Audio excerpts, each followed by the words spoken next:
Joy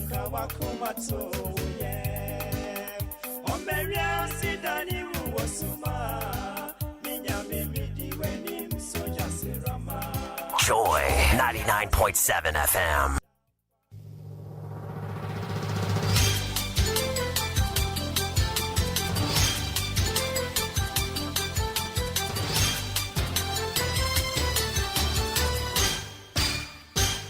Hello, good morning. Welcome to Joy News at 6. The news is live on Joy 99.7 FM, hits 103.9 FM in Accra. In Kumasi, we are live on Love 99.5 FM and in all 16 regions of Ghana via our partner stations. We're also live on myjoyonline.com, X Spaces, and YouTube. Coming up, New Patriotic Party announces a series of protests over what it describes as suppression of free speech following the arrest and remand of its Bono Regional Chair, Abonya DC, as the party accuses government of intimidating opposition members. Series of activities, including massive demonstration, and again exposing this government to the international community. Also coming up, Asante Akim North constituents expressed concern over detention of their member of parliament in the Netherlands.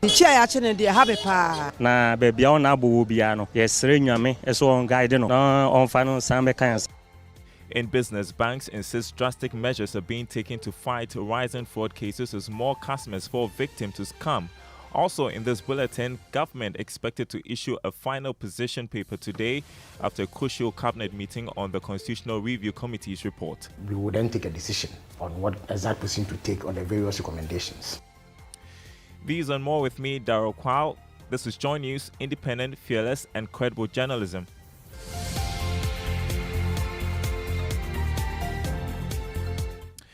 Thanks for staying with us. The opposition New Patriotic Party says it will embark on a series of protests against what it describes as growing suppression of free speech and intimidation of its members by the state. Speaking on Top Story, the party's national organizer, Henry Nanabuachi, also called on the diplomatic community to intervene over what the party believes is a worrying attack on democracy. The concerns follow the remand of Bono Regional Chairman of the New Patriotic Party, Kwame Bafo, also known as Abonya DC, for 2 weeks over allegations of misinformation and offensive public statements. Agona West constituency organizer David Isando was also arrested on Monday. Series of activities, including massive demonstration, and again exposing this government to the international community that they are suppressing free speech. Under them, democracy is under siege. We have lined up series of activities, and I am even surprised that if this is the legacy President Mahama wants to leave behind, then I'm so sorry. If the legacy he wants to leave behind, that he wants to be known as the president who suppressed and oppressed free speech, then it's so sad. Meanwhile, government spokesperson Felix Kwachu-Fosu has rejected the claims accusing the MPP and its flag bearer, Dr. Mahmoud Bawumia, of double standards. In this particular instance, this is somebody who wants to become president. He is a flag bearer of the MP. He has issued a statement condemning governments because a judge has held Abonye and said that he should be remanded in prison custody. But this same person had his wife as a subject of an accusation by a journalist, and that journalist was arrested and put before court. That matter remains in court. Did Dr. Bawumia offer a whimper in the Bobi Ansah case? So if he is not prepared to stand up for Bobi Ansah's rights, why should anybody take it serious when he purports now to stand up for the rights of others? You heard government spokesperson Felix Kwachu-Fosu.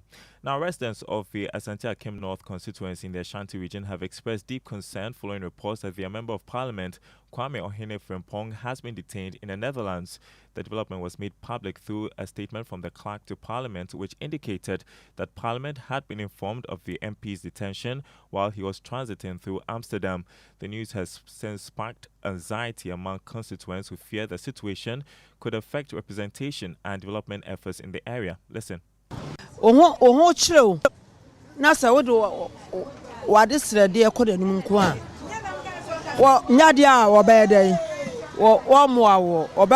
He has been helpful to us in the constituency. When you send your needs to him, he listens and does it for you. This came as a very painful thing to us. Our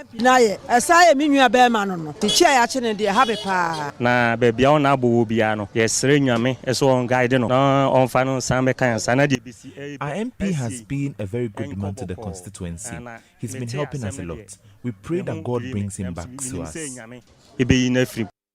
Meanwhile, Professor of International Law Kojo P.J. Etua is urging Ghanaian authorities to ensure the detained MP has access to legal representation and consular support to facilitate his early release. And so the government of Ghana is supposed to make sure that he has access to a lawyer, for the lawyer to get to the bottom of the matter, so that some of the questions that we are asking and we don't have answers, he or she will be able to get to understand the full remit of the facts and to see why the person has been arrested, whether there's a justification for the arrest, and if not, what the government or his lawyer can do to ensure that at least he is released from custody, allowed to return home or to continue on his journey, and then the proper steps taken to ensure that justice is served. In other news, government is expected to meet in a special cabinet session today to take a final position on key constitutional reform proposals put forward by the Professor H. Kwesi Pempe Committee. The recommendations include separating the legislature from the executive and extending the presidential tenure from 4 to 5 years.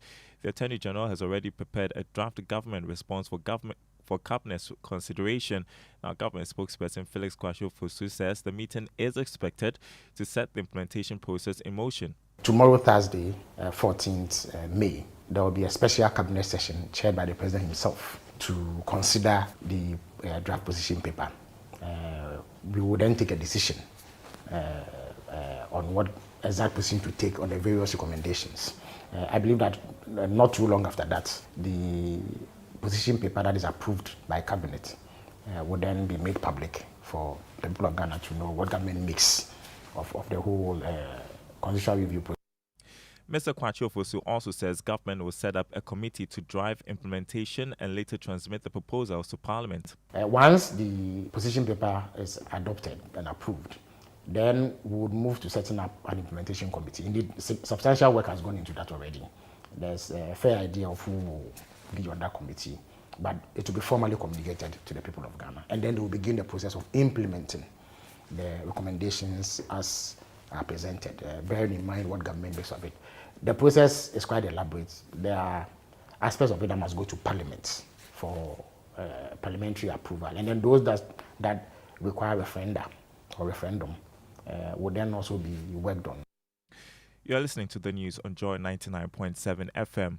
The Natural Resource Governance Institute is urging government to focus on tightening mining laws to ensure stronger community development outcomes rather than prioritizing a shift of mining assets from multinational companies to local operators. Speaking on Newsnight, country manager of the institute, Patrick Stevenson, argued policy attention should shift toward enforcement obligations on mining firms to ensure community development.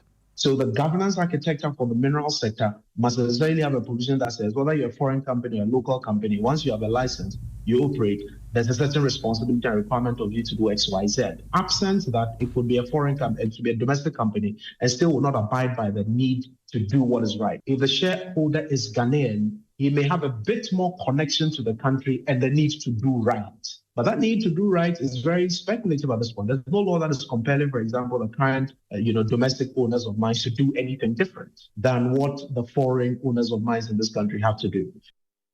Now, teaching children to speak the truth over comfort is an advice Maria Lovelace Johnson says has helped her children stay out of trouble. The director of Inspectorate of the Food and Drugs Authority was once clinically declared dead after her second child, but recovered and went on to pursue her career dream. She cautions women against using the agenda as a barrier to achieving their goals. She sat with Hannah Odame for a series titled My Mother, My World. Maria Abba Lovelace Johnson's work at the Food and Drugs Authority keeps her at work for long hours, but she finds ways of making time for her children. Being a woman and doing all these things, let me say, it's not easy. It is a loaded work, but then you do it with joy too because God has given you. Most of the time, I don't even have a lot of time for them. That's why sometimes when it's their vacation, I also take my leave. Maria, now a director of Inspectorate, was attracted to the FDA due to her love for food. They started in 97 and I finished school in 98. So just 1 year after they had started. So I thought they were at their preparatory stage. I mean, I said, if it's a new organization, why not? Especially because I love food and it has the food bit in it. She has since climbed the career path at the same office for 28 years. On the 1st of January 2000, I had the regular employment with the public service. And then 3 years after, I became the principal regulatory officer in 2011. So by 2015, as far as rank was concerned, I'd finished. Wow. She, however, cautions women not to rely on their gender to be excuse-driven, as that can negatively affect their career growth. I don't believe in the fact that because I'm a woman, I should be given a certain privilege. If you do that, when the promotions come, you will not get as well because the man will be available at all times. For Joy News, I am Hannah Odami. And that's the news here on Joy 99.7 FM. We've got more news on our website, myjoyonline.com. Our top story there, Mahama convenes special cabinet meeting on constitutional review proposals today. myjoyonline.com. Stay tuned. Oh, jump on now. Go, Gugomi. At what time when you come back, we are not hear the sound of your car. Why you buy new car? No, I not change my car. It be the same, right? It be the fuel way I change. Way one shouts it. Ever since I started using the all-new Excellium Premium Fuel, fortified with 3-in-1 action. Oh, Joe, now my car they run like electric car. No, it's so. This is the type of fuel where they want to. Because now engine they cost. Where they want for way if I buy it, you go protect my engine. And with the small way I buy, I go drive, sir. Absolutely. It's like strapping a turbocharger to your engine and giving it a protector. And what they bust my mind, Seth, be the 3-in-1 action, no? Excellium, they prevent up to 99% of deposit. It be anti-wear, some be anti-corrosion. Won't pay when I open them. Hey, so where can I find this magical fuel? Just head over to any Total Energy service station and your car will thank you. Hey, then make a finish my gobe fast, then rush go Total Energies. My friend, but why your hand my gobe inside? I give you info. Make a fill the gobe too small. Go. Excellium is designed to protect your car engine, decrease fuel consumption, and lower CO2 emissions. Don't say fuel, say Excellium. Choose Excellium, choose quality. When I say ABSA, you say yes. ABSA Bakiti, we go say yes this 2026 till your jobs start dropping down. Yes, you listening to me right now. I know you get dreams. A work is here, and they work it well. Like me, I want to buy that Porsche car I've been dreaming of. I move into my dream house. No landlord will say me. Join the ABSA family and let's help you say yes to your dreams with tailored banking solutions from loans, mortgages, credit cards to digital banking and more. Make 2026 the year of yes with ABSA. Your story matters.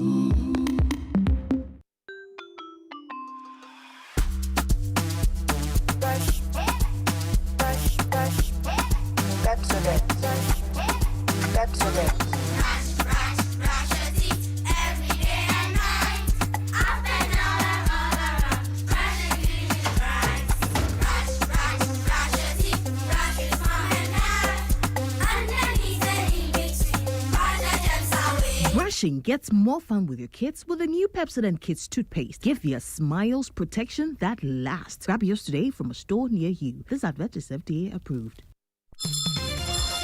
There comes a time in every young guy's life when something changes. The girls in your class, they're not as loud as you thought, and not as annoying either.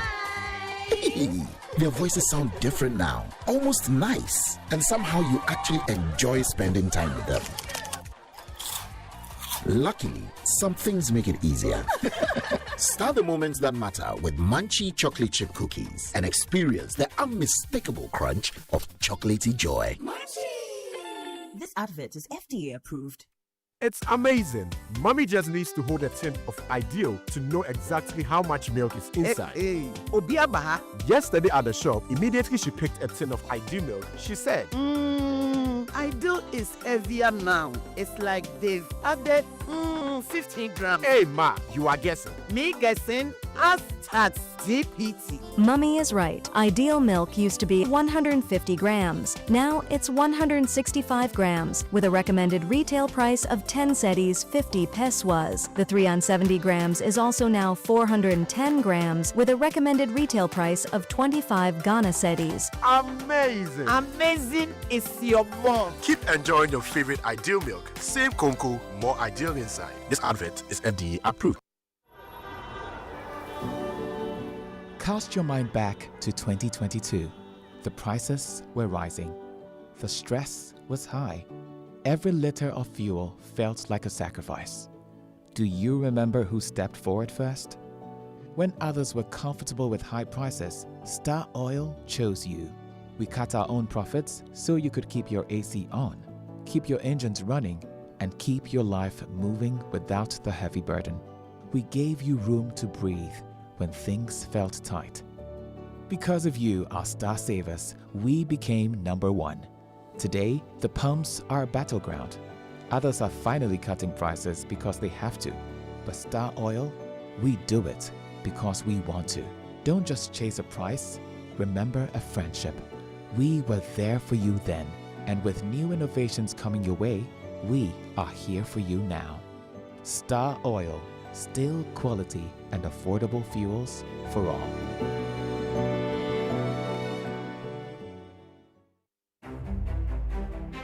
When the bills are mega. When the plans are mega. When the pressure is mega. When the need is mega. Then you need a mega answer. That answer is Societe Generale Ghana's Mega Loan. Societe Generale Ghana's Mega Loans promo is available to new and existing salaried workers, existing loan subscribers, including top-up customers and pensioners. Get support for personal needs, family priorities, school fees, home improvement, business support, and more. Enjoy big loans, low rates with a quick and straightforward process designed to help you move without delay. Visit any Societe Generale Ghana branch today or call 030-2214-314. Societe Generale Ghana. The future is you. Right, so welcome back and thank you very much for staying with us here on the Super Morning Show on Joy 99.7 FM, and the 6 a.m. news was brought to us by Absa Bank Ghana Limited. Your story matters.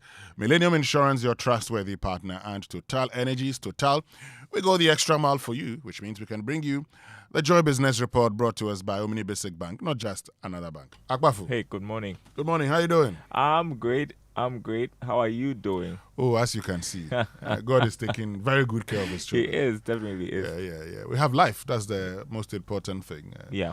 Because we have life, there's hope.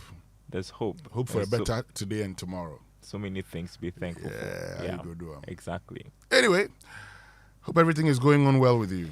Yes, by the grace. We thank God. Pastor Darrow Kwao. I know you don't like the title pastor, but you're a pastor, right? What are we doing on the morning show today? You didn't answer the question. You're a pastor, right? What are we doing on the morning show today? Well, this morning we're going to be joined by the CEO of the Ghana Medical Trust Fund, MahamaCares, Obobi Opoku-Daku. We want to have a better understanding of the Ghana Medical Trust Fund, what it seeks to do, but also most importantly, how it intends to do it. Mm-hmm. Okay, there's been a lot of talk about, there's the non-communicable diseases are killing almost half, they say that about half of the deaths reported in this country caused by non-communicable diseases. So how do we deal with them? The kidney challenges, the liver challenges, hypertension. I mean, yeah, it's important. But also, beyond these, there's even talk about specialization in the field. Mm-hmm. Okay, and for those who have NCDs, they'll tell you sometimes you go to the hospital and it's a problem. So we'll have all of these conversations here on the Super Morning Show this morning. But also, we're told that the double track would end next year. Are we prepared?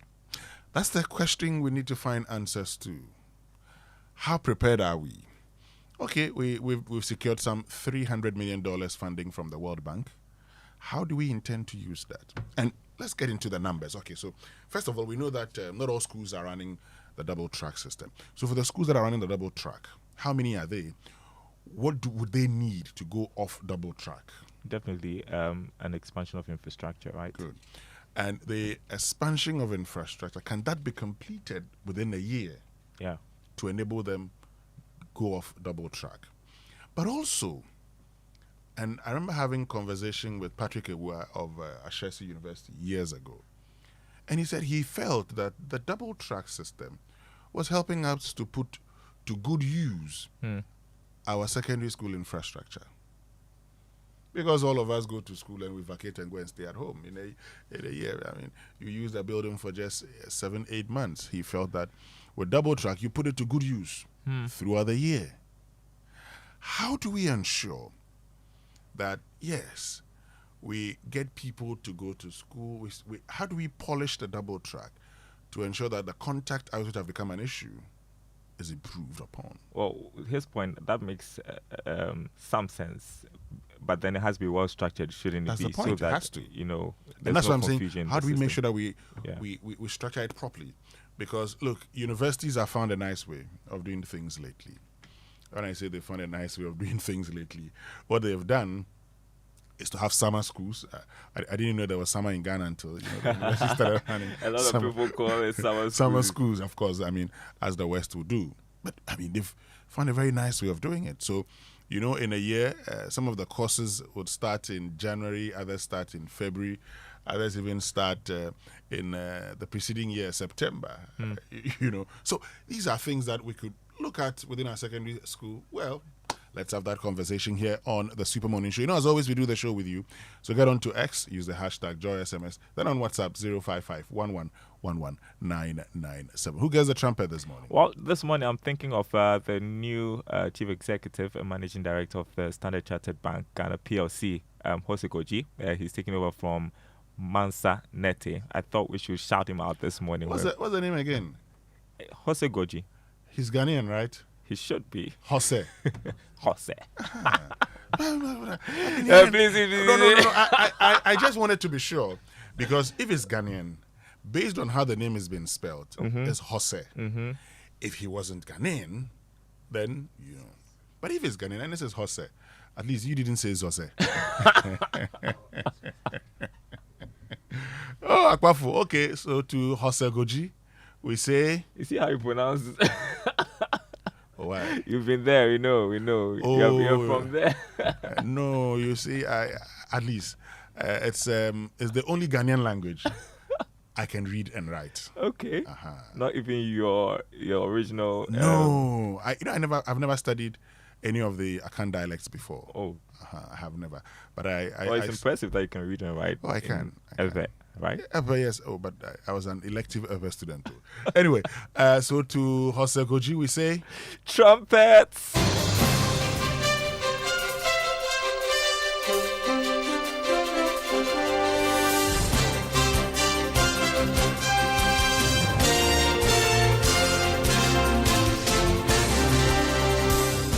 Hi, good morning. Welcome to the Joy Business Report. Coming up this morning, banks insist drastic measures are being taken to fight rising fraud cases as more customers fall victim to scams. Now, Minister for Communication announces Dig One's policy to cut fiber rollout costs by up to 60% for telcos. Plus, Cocoa Processing Company interdicts 7 staff over 4.3 million Ghana cedi audit discrepancies in a report seen by Joy Business. Details coming up.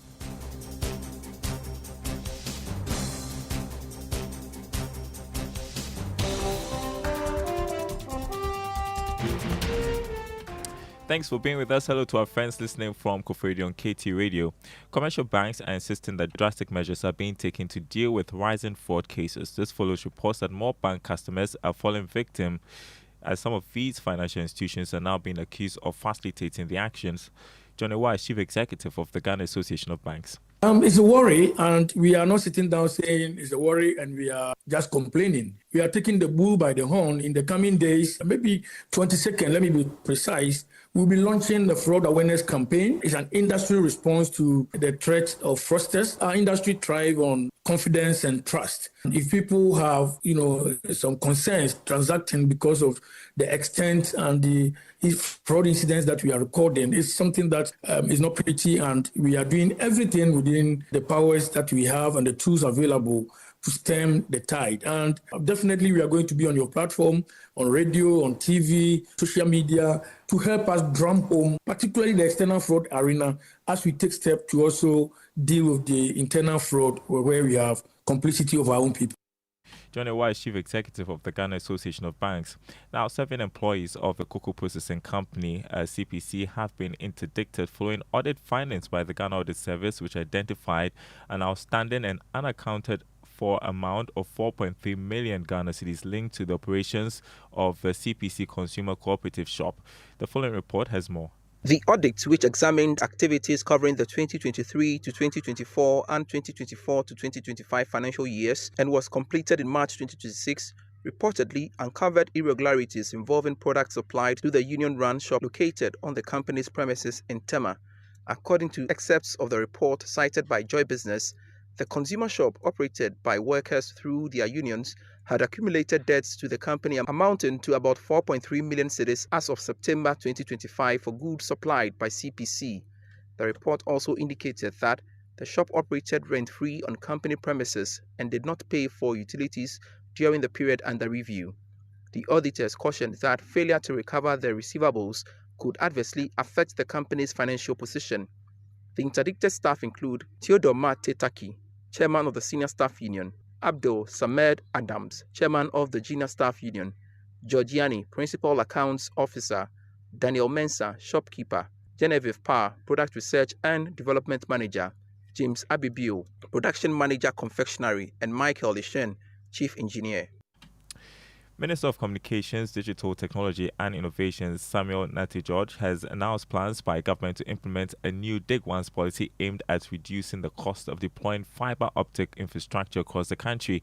According to the minister, the policy is expected to cut fiber rollout costs by as much as 60% while accelerating the expansion of broadband connectivity nationwide. Speaking at the 15th anniversary launch of the Ghana Chamber of Telecommunications in Accra, Mr. George explained that the initiative will ensure that whenever roads are being constructed or rehabilitated, ducts from fiber cables will be laid at the same time.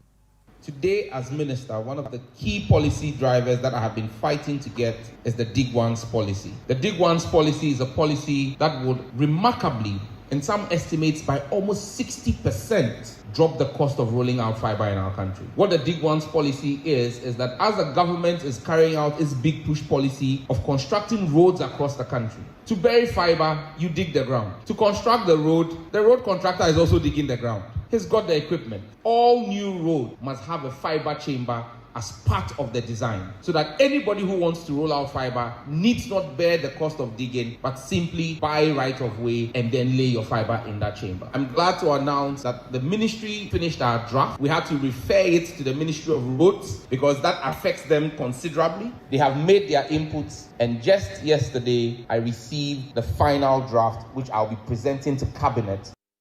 Communications Minister Samuel Nati George. Now, MTN Ghana says it is deepening its transition from a traditional telecom operator into a digital platform business by expanding services in artificial intelligence, gaming, digital advertising and media to support business growth and innovation. Speaking at the MTN Ghana Digital Transformation Conference, Chief Digital Officer Ibrahim Misto said the company is equipping businesses with tools and infrastructure to improve efficiency, productivity, and customer engagement. We've evolved from being a telco, now we are more platform business, so you can expect from us many things to come. We are playing into the gaming space, enabling gamers and developers within Ghana to excel. We are also into the media, launching now MTN TV. A lot of innovations is coming into that regard as we drive innovation and we drive digital transformation into the country so that we can always provide products and services that can make our customer lives brighter and much easier. So embrace AI, embrace the tools. It can help you make your business much more efficient, much more productive. AI is here not to take jobs, but rather to complement human capability. So if you are able to embrace the right tools, you can excel your job and then grow and scale much more faster. Ibrahim Misto is Chief Digital Officer at MTN Ghana. Now, the latest edition of the Old Mutual Financial Wellness Monitor Report has revealed that more working Ghanaians are demonstrating optimism, greater financial discipline and intent alongside cautious savings behavior. The report also showed that there are vulnerability among the Ghanaian working class. That vulnerability among the Ghanaian working class persists due to inadequate long-term planning, high informality, and eroded investment confidence. Head of Knowledge and Insight at Old Mutual, Boyokazi Mabude, provides some highlights of the report. One of the most exciting things we've seen in this year's report is that people are definitely starting to see a recovery trend across the board in their financial outlook. They're more positive, they're cutting back on expenses, they're saving more, and they really are making traction on their progress in terms of recovering from the previous year's impact. What is also still true is that people are still financially vulnerable, especially when it comes to financial shocks. So unexpected expenses, medical bills, things like that do still impact people quite greatly. And most concerningly is that people are still not planning for the future when it comes to things like retirement or saving and investing their money for the long term. Head of Knowledge and Insight at Old Mutual, Kazim Abude. Now, chartered energy economist Ifeanyi Owusu-Agyemang has advised government to carefully consider relief measures for consumers of petroleum products going forward. He says blanket relief measures could increase inflation instead of reducing it. Ratings agency Fitch suggests government may extend its current policy to cushion consumers from rising fuel prices. Speaking to Joy Business, he stressed that support measures should be targeted, warning that broad interventions could worsen inflation. Government shouldn't just go ahead to bring out cushioning the people or generally everybody in the country, but it should be targeted. And for instance, certain sectors of the economy can be looked at, especially with regards to the production sector, who heavily depends on diesel in terms when to do their production. Governments can look at some of these sectors and give them the cushioning rather than having a cushioning on the blanket size in the economy. That was Ifeanyi Owusu-Agyemang, chartered energy economist. Now, can you determine an authentic website from a malicious or phishing website? Well, today on Investor Eye, technology analyst Winston Amoah shares some tips which will enable you practice safe online banking and detect unsafe links.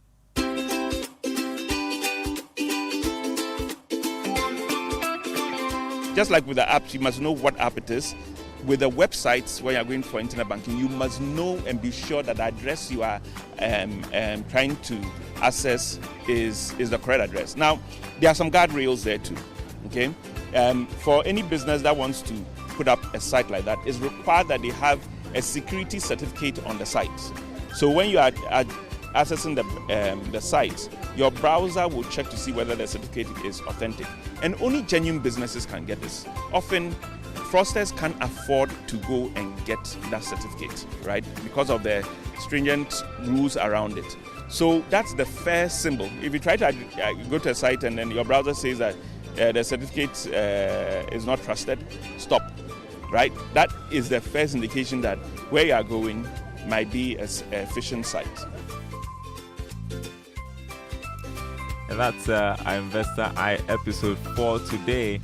Before we go, the markets for you this morning. Crude oil going for $106 a barrel. Gold added more than $8. Open trading at $4,697 an ounce. Cocoa open trading at $4,393 a ton after losing almost $200. On the currency market, the dollar going for 11 cedis 50 pesos. That's what major commercial banks are offering their clients. The British pound 15 cedis 51 pesos. The euro going for 13 cedis 42 pesos. The Forex bureaus quoting the dollar at 11 cedis 85 pesos. More news on our website, myjoyonline.com/business. Is back to Winston and the team. Thank you very much, Daryl. So, while outside, I got lots of messages about Jose. Those who said, "Oh, he went to this school, he went to that school." But one thing that is common in all of it is that he finished his secondary education in 1992. Okay. Yes. And they're both claiming that he was there. I'm not going to mention the schools, but I've got two schools, one in the central region, one in the Volta region, claiming, just for purposes of emphasis, Mali School is not part. Anyway, it means Pesek is not part. It means we can have our inspirational song for today. Thank you very much, Daryl. Okay. Makoma Tomiyem by Tego Sisters.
And that's Tego Sisters with our inspirational song for this morning here on the Super Morning Show on Joy 99.7 FM, which means we can bring you our Drive Safe campaign. And our Drive Safe campaign brought to us by Joy News and the Multimedia Group, supported by Toyota Superior Quality and Imperial General Assurance Solid Protection.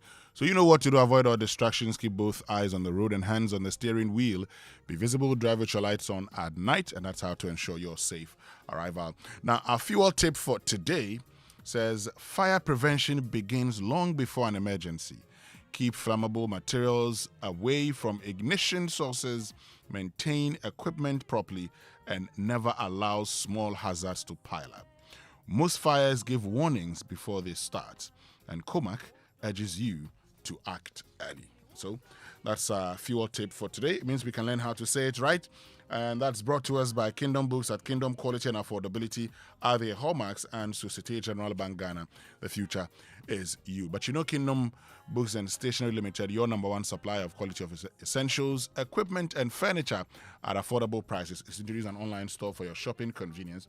What this means is that you can simply shop by logging on to kingdomstoreonline.com without physically coming to any of their branches.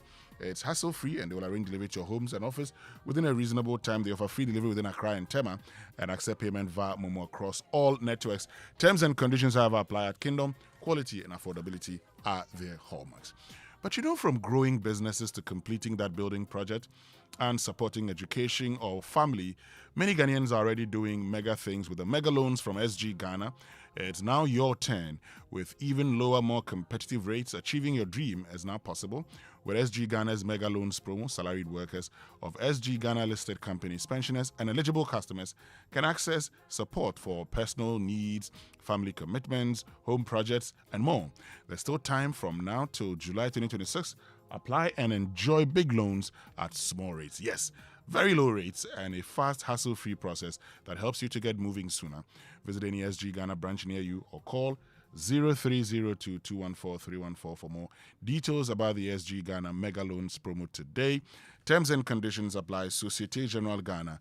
The future is you. Something must be done. You say either, I say either. So today, I want us to learn the pronunciation of this word. S-O-N-G. Because we're back from the, music awards and, a lot of song. The pronunciation is song. The G is silent, so you hear song. So song of the year. It is not song of the year. The G is not pronounced. So the correct pronunciation is song, as in S-O-N, song. Okay? Not song. So if you want to say it right, you say the most popular song of the year, and definitely not the most popular song of the year. And that is how you say it right.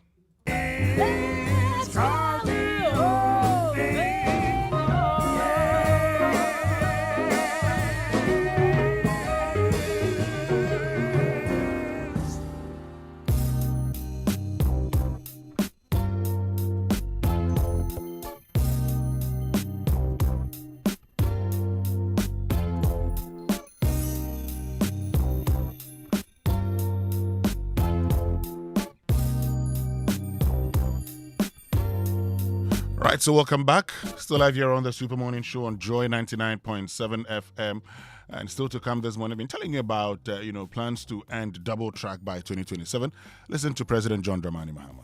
In this regard, government has secured a $300 million facility from the World Bank to upgrade 50 senior high schools nationwide under the title Transformative Secondary Education, Transformation for Access, Results, and Relevance for Jobs Initiative. The acronym is STAR-J, S-T-A-R-R, and then -J. Under this project, 30 Category C senior high schools will be upgraded to Category B. 20 Category B schools will be upgraded to Category A. This strategic investment is not simply about expanding infrastructure. It is fundamentally about promoting equity, improving quality, and widening opportunities for every Ghanaian child. The STAR-J project will also operationalize the community day school concept. New E-blocks are going to be built in urban and peri-urban communities. These are going to be community day schools. So this will help ease the growing pressure on boarding facilities and expand access to quality secondary education closer to urban families. Beyond access, the project places strong emphasis on improving quality across all senior high schools. Great, so that's President John Dramani Mahama, and Bismarck Asante is here. Good morning, Bismarck. Kwagwa Asante. Oh, you're talking to me? I didn't know. You say Bismarck, so I was surprised. But is that not your name? No, I thought you had somebody on Zoom. No, I mean, my name is Kwagwa Asante. Okay. I'm going to try sending you Momo right now. Anyway, it's time to get into the papers. But earlier during the business news, we're talking about Hossa Goji, who's the newly appointed CEO of Standard Chartered.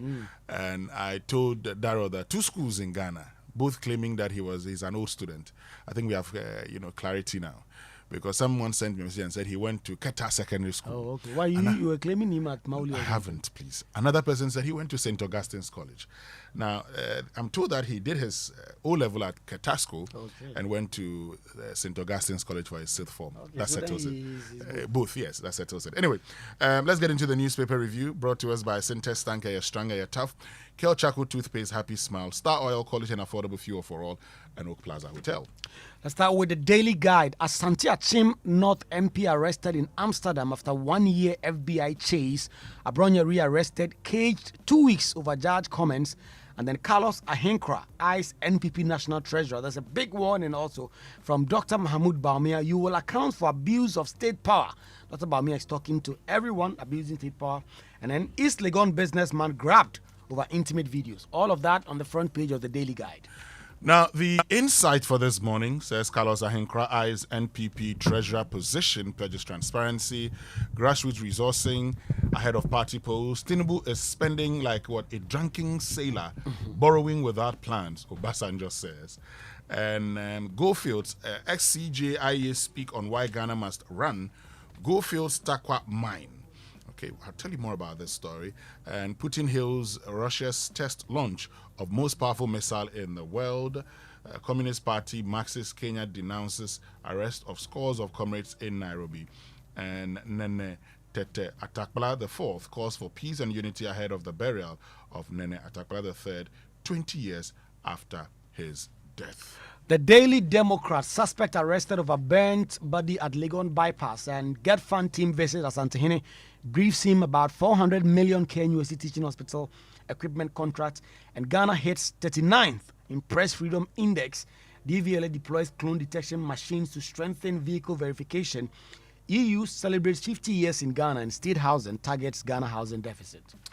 The Daybreak newspaper, abuse of state power threats to democracy, Bawumia, and public officers on RTI, public officers to be surcharged for blocking requests. Penyo Marking Pupu's value for money office says it's a political cover for corruption, and Carlos Ahenkra contests NPP National Treasurer position. Let's get into the online news review. It's brought to us by Zenith Bank, in your best interest. Let's start with My Joe Online. Has some very interesting stories. That Evans Mensah interview with Kwacho Fosu has a lot of stories there. And then Mahama convened special cabinet meeting on constitutional review proposals today. Charles Emise's death changes nothing. Neurosurgeon slams Ghana's culture of scapegoats. Mahama pushes Accra Race said at Africa Forward Summit warns debt is crippling health systems. And MPP to stage mammoth demonstration of alleged political harassment. And then KNUST appoints Professor Christian Ejare as the next vice chancellor. And then finally, Anodompre alleges 3,000 irregular EPA recruitments and massive salary cards.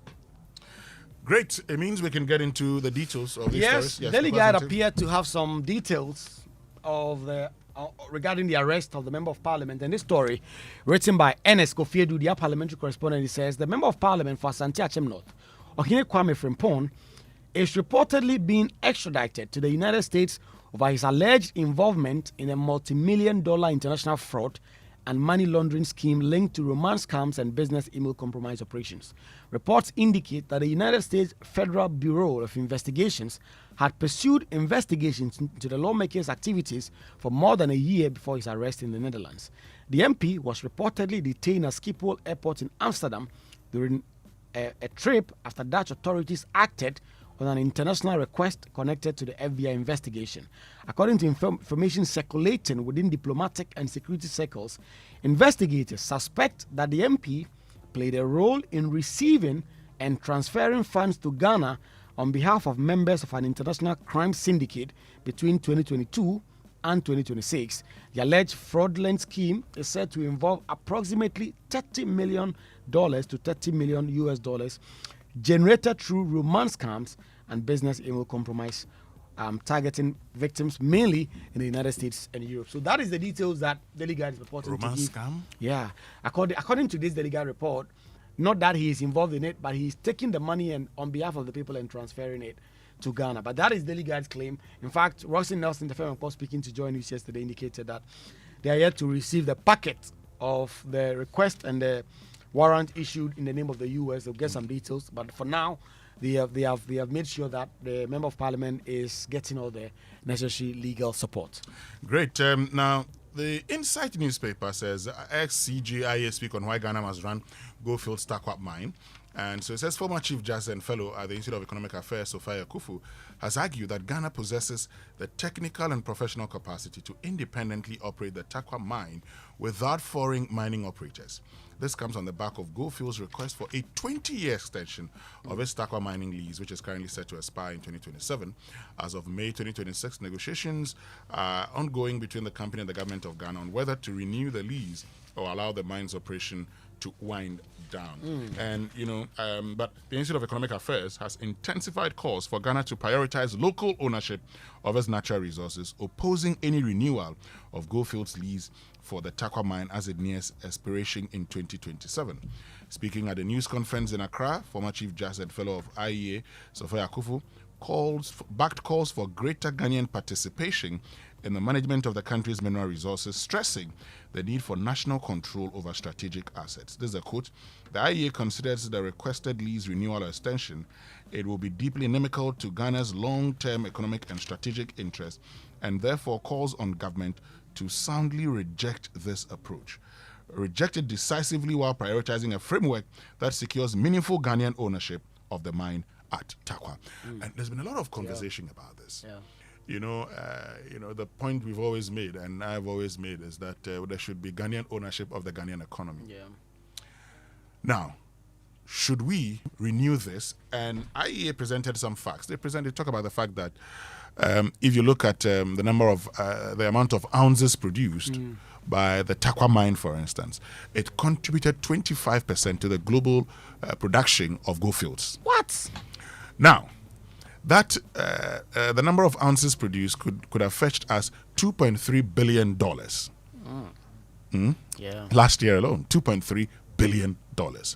And they've talked about how, and you probably have heard about the comparison between Obuasi and Johannesburg. Go to Takwap. Yeah. What is there? Yeah. After years of mining. What's there to show? Yeah. So they say, look, give it to the government of Ghana can own it and sublet it to a private contractor and get Ghanaian contractors to mine. Yeah. Pay those contractors, and then the money is yours, the government and the people of Ghana. This is a position I can live with, honestly. I think that over the years we've built capacity. I mean, there are Ghanaian gold firms that can do this. I mean, there is the Heath Goldfields, they can do this. There is also the EMP, and I'm sure there are many. There's Rockshore and other people who can do this kind of work. And so, honestly, I agree with IE on this. In particular, they were even making the same point when it came to the lithium deal. That how about government owning the mine and just subletting it to a private for a long time. The Damai mine was in the hands of a foreign operator, but it was AMP that was a contractor. That was literally handling the entire mine. That's what they do. I mean, so they come in here. It's just like investment. Just come and put some money in there and sit back. So the point IE is making, which is the point that some of us have made before, and they're negotiating. If the government deems it necessary to give it to them, maybe the government would have to look at that. But I say, in all things, it's important to look at the Ghanaian interest. Yeah. What would constitute Ghanaian interest in those negotiations is what for me is the most important thing. Because in owning our economy, the important thing is that it helps. Look, shall you go to Takwap? I mean, let's talk about Takwap. If you go there, you will be sad. Yeah. I come from a mining area, so I understand these things. Yeah. I understand. And when the trucks start using your roads, very soon they just go so because bad. We don't have a proper rail system. Yeah. My brother, you would suffer. So I say the government of Ghana can own that mine, have Ghanaian contractors work on it, get these funds, and use it. Or maybe they could just say, okay, we give you 1 year wrap up. Yeah, wrap and up. And it comes back to Ghana. They did with the other company. But it's an interesting one. Let's do this story. You will account for abuse of state power. That is Dr. Mahmoud Bawumia speaking. The flag bearer of the NPP, Dr. Mahmoud Bawumia, has warned state officials involved in the abuse of power and intimidation of opposition members that they will be held accountable eventually. According to Dr. Bawumia, the governing NDC administration, since he assumed office on January 7, 2025, has been engaged in persistent harassment, arrest, and intimidation of officers, activists, and supporters of the NPP. Quote, I therefore serve notice to officers of the state who are active participants in this unholy enterprise that the day of accountability will come and the abuse of state power will be accounted for, he declared in a statement issued in Accra yesterday. The former VP accused the government of undermining democratic principles and free speech through what he described as politically motivated arrest, detentions, and excessive bail conditions imposed on perceived opponents of the government. And we should say that the NPP have also said that they are going to embark on a mammoth demonstration in the coming days to protest what they say is the abuse of the rights of their members. Great. Let's get to, the Daybreak newspaper, and it talks about Alexander Apenyomaking speaking against the Value for Money office. So, Minority Leader in Parliament Alexander Apenyomaking has launched a scathing attack on the newly passed Value for Money Office Act, describing the legislation as much ado about nothing. He warned that it could become a tool for politically supervised corruption in public procurement.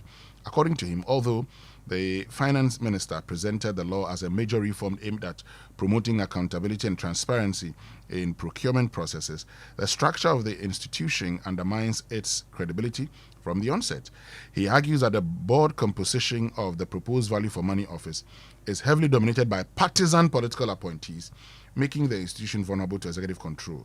The quote here says, the board reports directly to the minister. A regulatory body that lacks independence cannot fight corruption in public procurement, he stated. He cautioned that instead of serving as an anti-corruption mechanism, the office could eventually be manipulated to legitimize questionable procurement decisions over the cover of regulatory approval. And as somebody who's been studying a lot about accountability within the public sector, yes, I ask, what does seeks to cure? Yeah.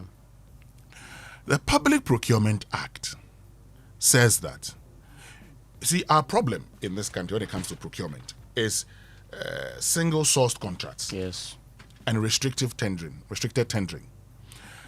What we do sometimes, what is done sometimes, is that when it comes to the restricted tendering, so I want to give you Kwekwa Asante a contract. Yeah. I tell you that, Kwekwa Asante, look, you bring me quotations from 3 companies. Yeah.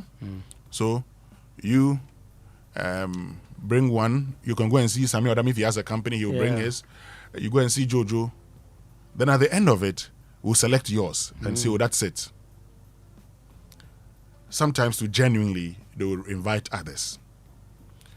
As for the single source contracts, we know more about it. Yeah. But this is the problem.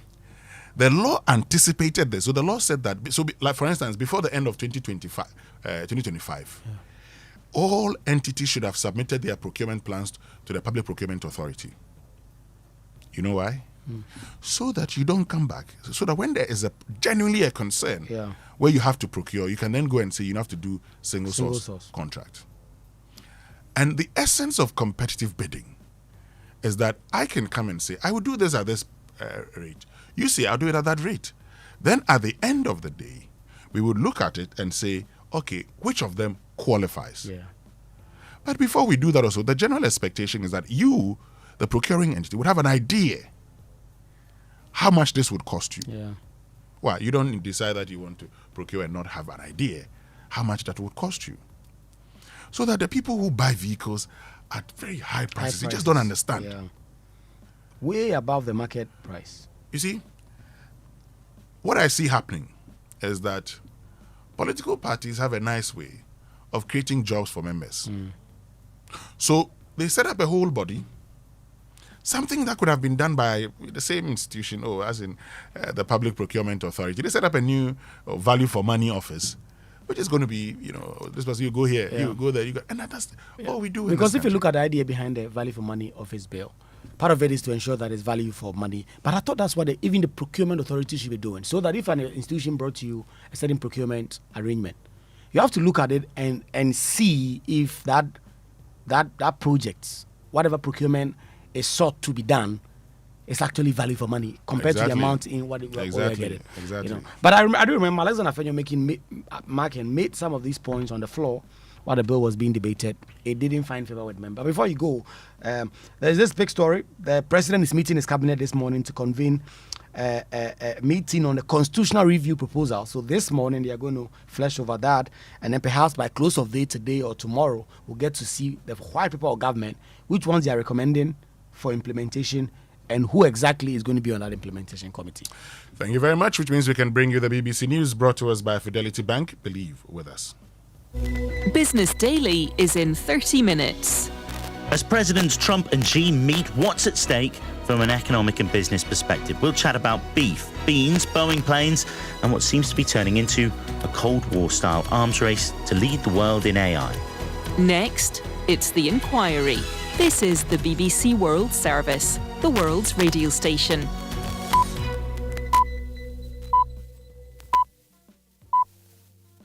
Welcome to The Inquiry. The results of Hungary's recent election were celebrated beyond its borders. There is definitely a huge relief in Kiev and in Ukraine in general. As a member of the European Union, it had used its veto power to block financial support for Ukraine, something the other 26 members wanted to push through. Now, a loan of more than $105 billion has been approved. Ukraine has also applied to join the EU. I think there's probably a certain degree of enlargement fatigue. The Union is faced with a changing political landscape abroad as well. Now we're in a world of power politics. That's much more difficult for the EU to deal with. It wants to strengthen, and expansion seems inevitable. But some members are nervous it could create problems. The EU just agreed to start drafting treaty accession for Montenegro. This week we're asking, what is the future of the European Union? Join me, Daniel Rosney, on The Inquiry after the latest world news. BBC News with Moira Alderson. Donald Trump has said the US and China will have a fantastic future together as he held high-stake talks with his Chinese counterpart Xi Jinping. Mr. Xi said the US and China should be partners rather than rivals. Laura Bicker is in Beijing. The two leaders talked for 2 hours, far longer than expected. President Xi warned Donald Trump that the issue of Taiwan, which Beijing claims as part of its territory, could bring the two countries into conflict. He is pushing for a delay or a reduction in US arms sales to the self-governing island. Donald Trump has brought the chief executives of 30 major tech businesses to Beijing in the hope that China will open its doors to more American firms. Mr. Trump also lavished praise on his host. He said Mr. Xi was a great leader and remarked to reporters that China was beautiful. Divisions over the US-Israeli war with Iran are expected to overshadow a meeting of the BRICS group of emerging economies, which gets underway in the Indian capital today. Azadeh Mashiri reports from Delhi. This will be a major test for the alliance, as not all countries attending see eye to eye, especially right now. Saudi Arabia and the UAE have been attacked by Iran over the course of the war, and recent reports claim both countries have launched strikes in return, though neither has confirmed this. Given the tensions between members, it isn't certain whether there will even be consensus on a joint statement. But some progress is possible. Members could agree on steps to absorb the economic shock of the war, which is affecting countries all around the world. At the very least, these meetings will prepare for the BRICS summit in September, with the presidents of China, Russia, Iran and others invited to Delhi. Russia has carried out missile and drone attacks overnight on the Ukrainian capital. The mayor of Kiev said at least one person had been killed. Abdujalil Abdurasulov is there. The attack that started shortly after midnight carried on for hours till the morning. And according to the Ukrainian Air Force, 15 missiles and 23 drones managed to pass through their air defense systems and hit their targets. And one of the targets was the residential building in Kiev. It was badly damaged, and in fact, the entire section of that building completely collapsed. Emergency workers have to delay their arrival because Russia often uses so-called tactic of double tap when they launch and hit the same target twice in a short period of time. And because of that, the emergency workers get hit by those missiles and drones. Human Rights Watch says it's found evidence of atrocities, including mass killings and sexual violence in the city of Uvira in Eastern Democratic Republic of the Congo. It says dozens of civilians were executed during a month-long period when Rwandan-backed M23 fighters controlled Uvira after overrunning it in December. BBC News. Cuba's energy minister says the island has completely run out of fuel oil and diesel as US blockades continue to cut off supplies. Vicente de la Oleve said the national grid was in a critical state, with parts of the capital, Havana, going without electricity for 20 hours a day. A roadside breathalyzer designed to detect drivers who've taken laughing gas is being trialled by 2 police forces in the south of England in a world first. Officers say the gadget could help prosecute motorists suspected of driving under the influence of nitrous oxide. Gigi Arn has this report. Police say the handheld device developed by scientists in Amsterdam can detect whether someone has inhaled nitrous oxide within the previous 2 hours. Results are then available within minutes. Nitrous oxide, also known as NOS or hippie crack, was made a Class C drug for unlawful use in 2023. Its use can cause unconsciousness and even neurological damage or death from suffocation. Police say they've already seen fatal crashes linked to its use behind the wheel. The Japanese carmaker Honda has reported its first operational loss in nearly 70 years due to US tariffs and a major overhaul of its electric vehicle strategy. The company announced in March that it was cancelling the launch and development of certain electric vehicle models in the United States. Other Japanese automakers such as Toyota and Nissan are also suffering, squeezed by US tariffs, the war in the Middle East and tough competition for Chinese rivals. Leading scientists have warned FIFA that its heat safety measures for the Men's Football World Cup are inadequate and could put players at risk of serious harm. In an open letter, international experts in health, climate and sports performance have called on football's governing body to introduce stronger protections, including longer cooling breaks. FIFA says games have been planned with climate in mind. BBC News. Last year was the first. This year, we go bigger. 2.0, Charlie. Accra, get ready. From the 28th to the 31st of May, 2026, the ultimate auto and homes fair lands once again at Good Park, Accra Mall. Looking for a new car? Push to start. Your dream home. Home sweet home. Or the latest home appliances to spruce up your space. Soft life vibe. This is your one-stop shop for the best mortgage deals, expert advice, and unbeatable offers from our auto, real estate, and home appliances partners. Don't just dream it. Come to Good Park from the 28th to the 31st of May 2026 and own something special. Save the date. Wheels and Homes Fair is powered by Fidelity Bank Ghana Limited. Fidelity Bank. Believe with us. If I believe with us, Fidelity. If I know I lay aside, Fidelity. In Tanzania, we say Karibu, welcome aboard. Looking for unbeatable fares to Tanzania and the world? Air Tanzania now offers direct flights from Accra. Fly with us to Dar es Salaam, Zanzibar, Kilimanjaro, China, Guangzhou, India, Mumbai, Dubai, South Africa, and beyond. Call us on 0246 567 898 and 0542 815 087 or visit our office at Kotoka International Airport, adjacent Airport Post Office. Air Tanzania, the wings of Kilimanjaro.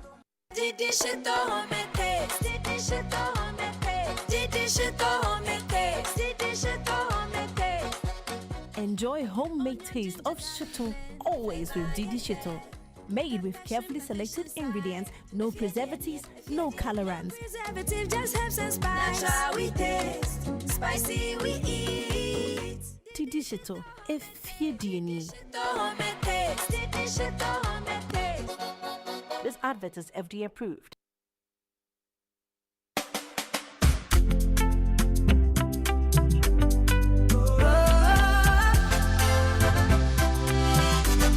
From the heart of Africa we stand, building dreams across the land. Every step we did our side, helping you rise, taking you higher. Strong as a group, close as a partner. Bank of Africa lifting you higher. African Bank with global reach. BOA make your future glow. Strong as a group, close as a partner. Bank of Africa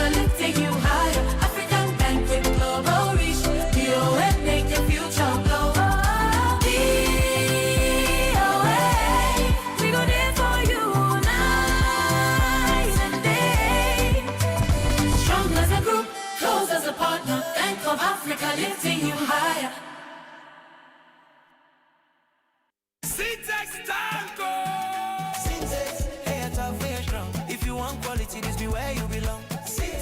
Hey, tough, hey, strong. Oh, gonna shout, sing the song. When the sun they hot, syntax no break. When the rain they fall, still no shake. Builders they choose and plumbers they prove. Any project you they start.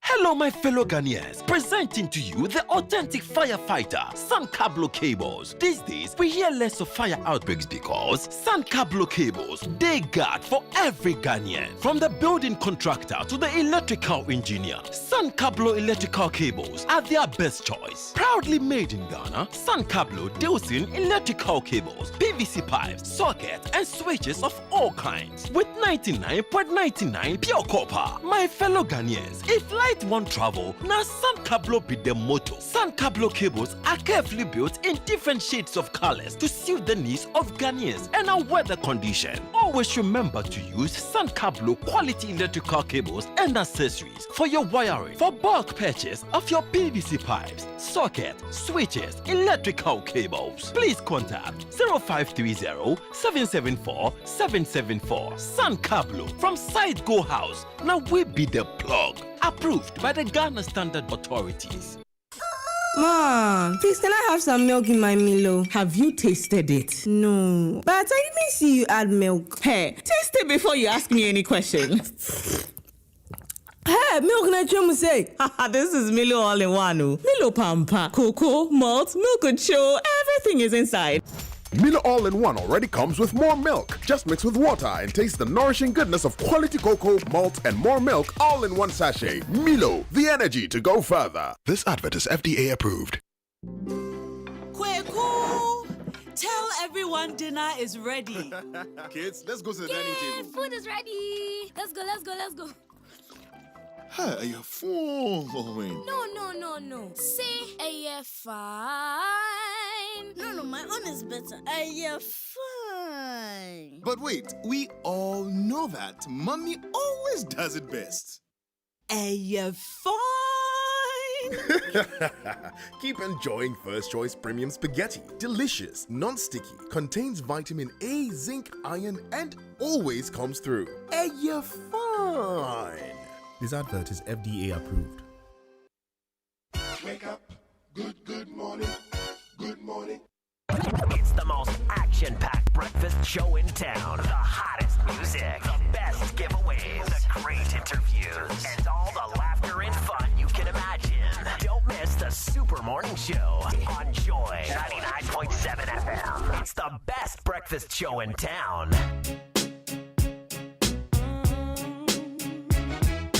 Coffee in your cup and Joy on the set. The Super Morning Show is always the best bet on Joy 99.7 FM.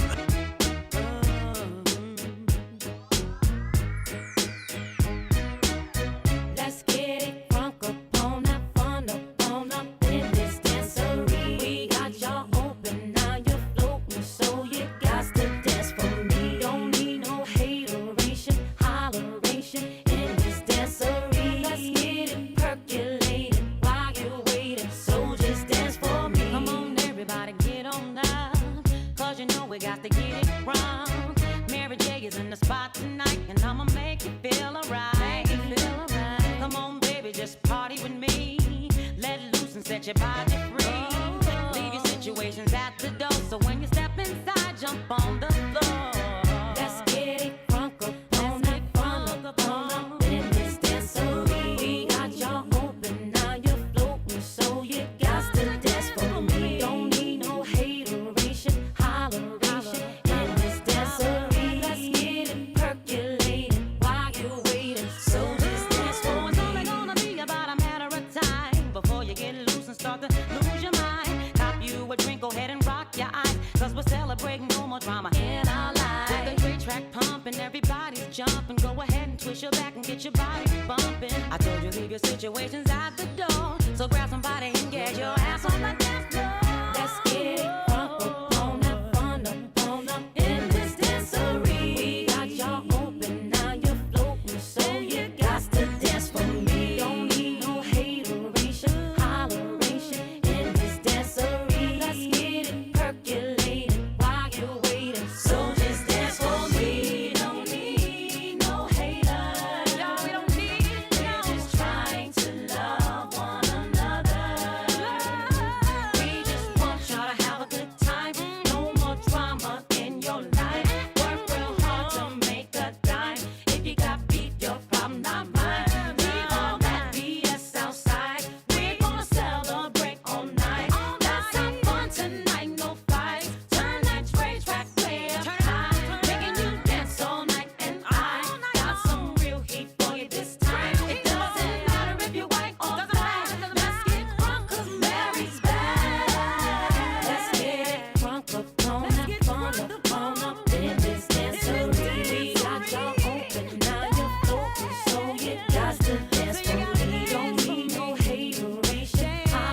And that's Mary J. Blige with Family Affair.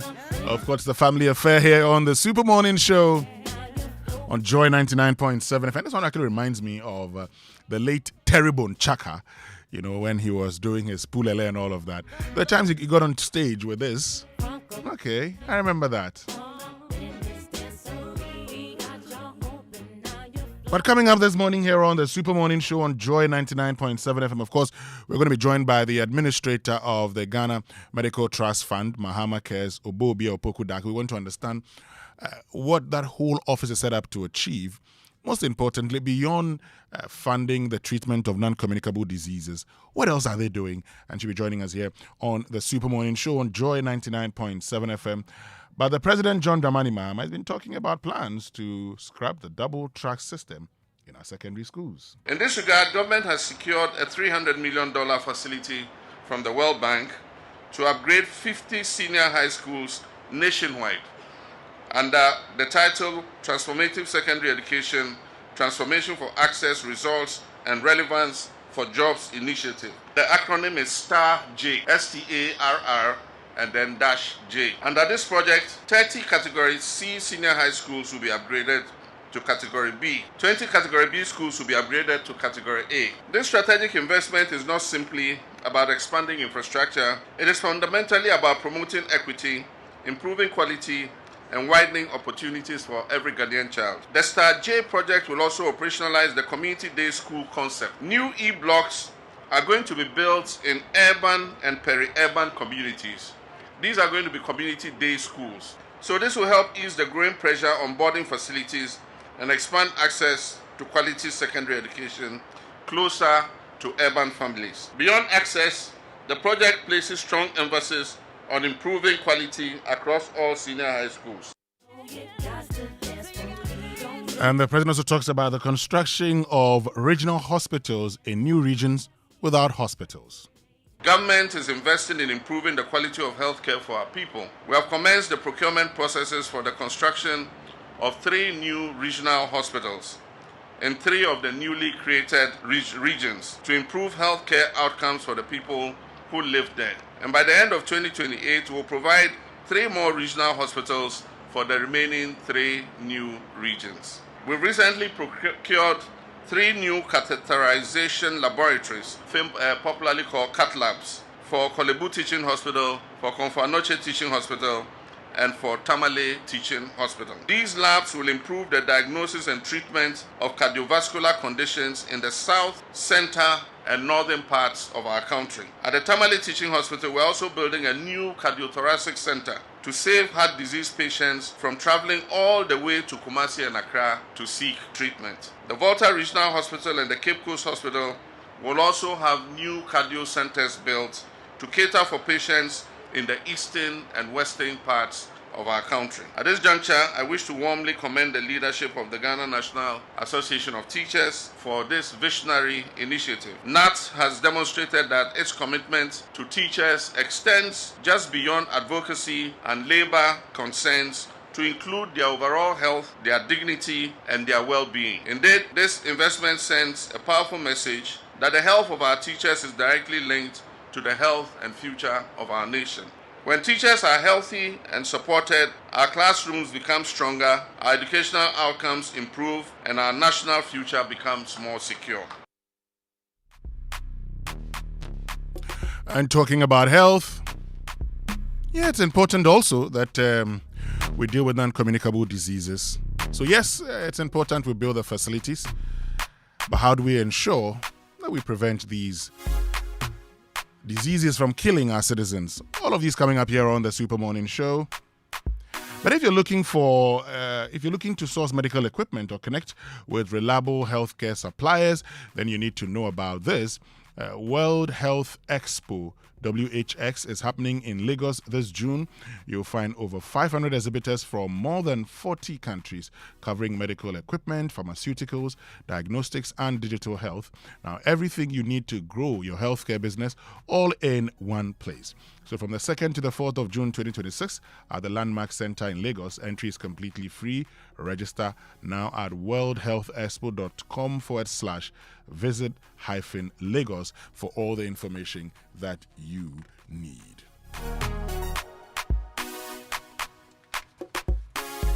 So hurry for the Marif International School entrance exams.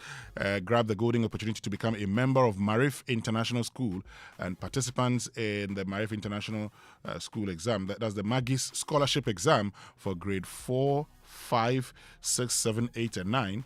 The final date for registration is tomorrow, the 15th of May 2026. Date for the exam is the 16th of May 2026.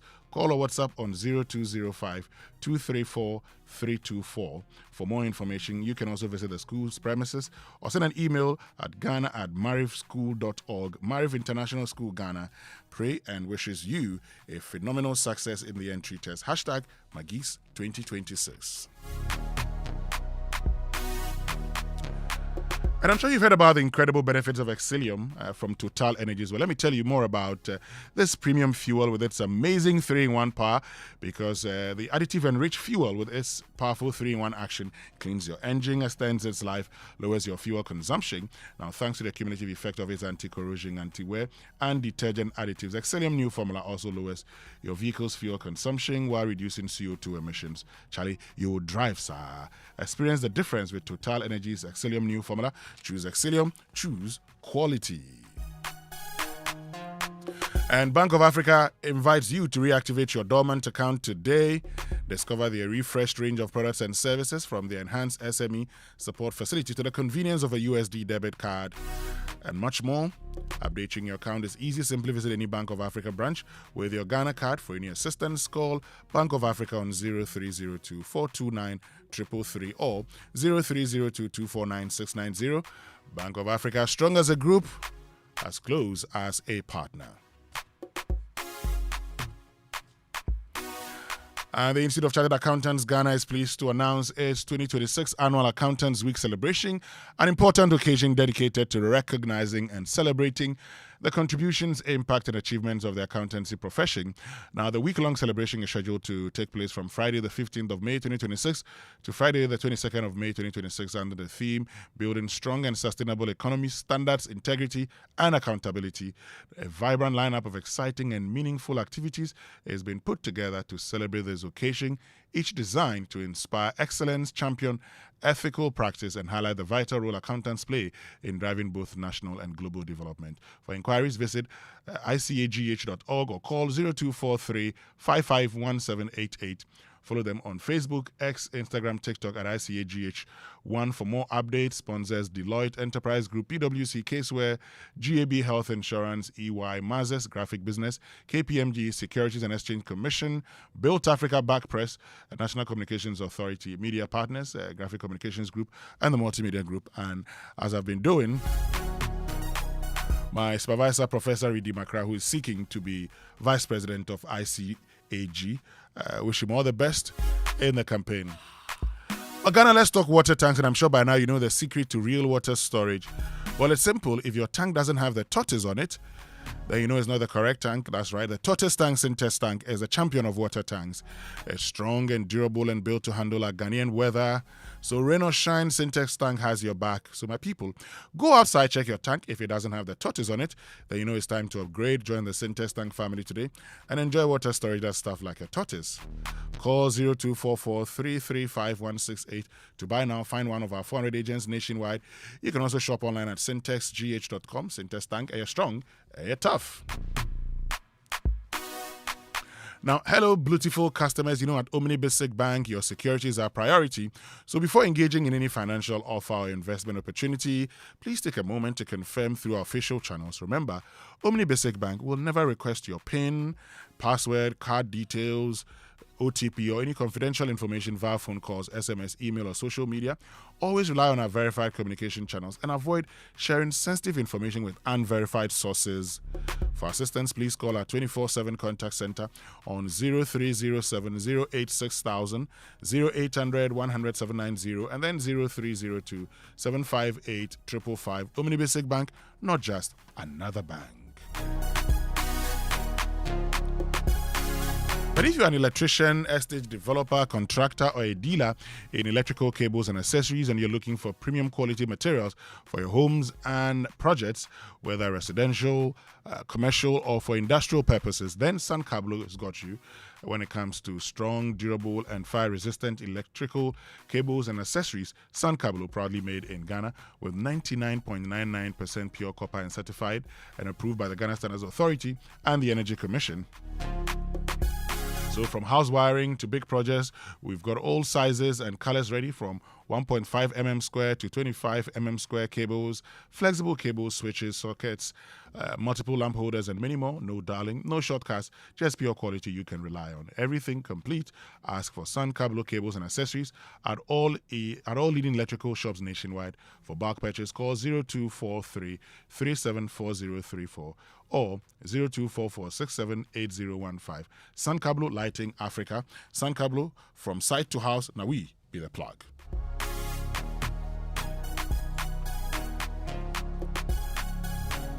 So your Sportage, that's your Kia Sportage, is your ticket to the World Cup. This year, the bold and unstoppable Kia Sportage takes you further, all the way to the World Cup until May 20.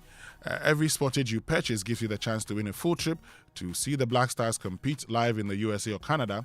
Take advantage of this opportunity. Visit our showrooms at Accra, Spintex, Tema, Kumasi, and Takrady or Kia Ghana's website, and you could be on your way to the biggest football fiesta in the world. Trip includes flights, visa fee, accommodation, and match ticket.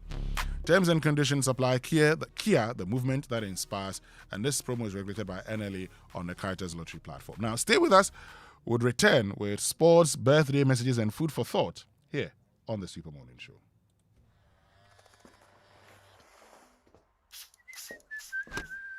Charlie, dream I'm nice. I get some serious meeting. Allah, motion. But Charlie, no credit today. Oh, but you relax. More day. Hey, what funny. Yes, so I borrow small, sort myself out, I pay back. We move. Sport day. Ah, Charlie, you sure say you dey pay back? Yes, so that anytime somebody else they need them, Momo day. Be like I for can't borrow some more. Hey, you this boy. Don't go there and disgrace yourself. Allah motion. Responsible borrowing be the real Flexo for today's needs and tomorrow's dreams. Borrow, sort them, pay back. Momo day. For 130 years, Standard Chartered has been there for Ghana and for you, supporting your financial aspirations and driving your business ambitions, opening doors to new possibilities, turning small dreams into big realities, and bringing banking to the palm of your hands. For 130 years, we have been there, empowering the next generation to soar higher. And as always, we believe we can achieve even more together. This year, as we celebrate 130 years of operations in Ghana, we look into the future with you, because we are bringing 130 years of expertise to power your wealth and business ambitions, 130 years of heritage to power your aspirations. Let's partner for progress. Standard Chartered, here for good. It's amazing. Mommy just needs to hold a tin of Ideal to know exactly how much milk is inside. Yesterday at the shop, immediately she picked a tin of Ideal milk. She said, Ideal is heavier now. It's like they've added 15 grams. Hey ma, you are guessing. Me guessing? Hashtag DPT. Mummy is right. Ideal milk used to be 150 grams. Now it's 165 grams with a recommended retail price of 10 cedis 50 pesos. The 3 on 70 grams is also now 410 grams with a recommended retail price of 25 Ghana cedis. Amazing. Amazing is your mom. Keep enjoying your favorite Ideal milk. Same Conco, more Ideal inside. This advert is FDA approved.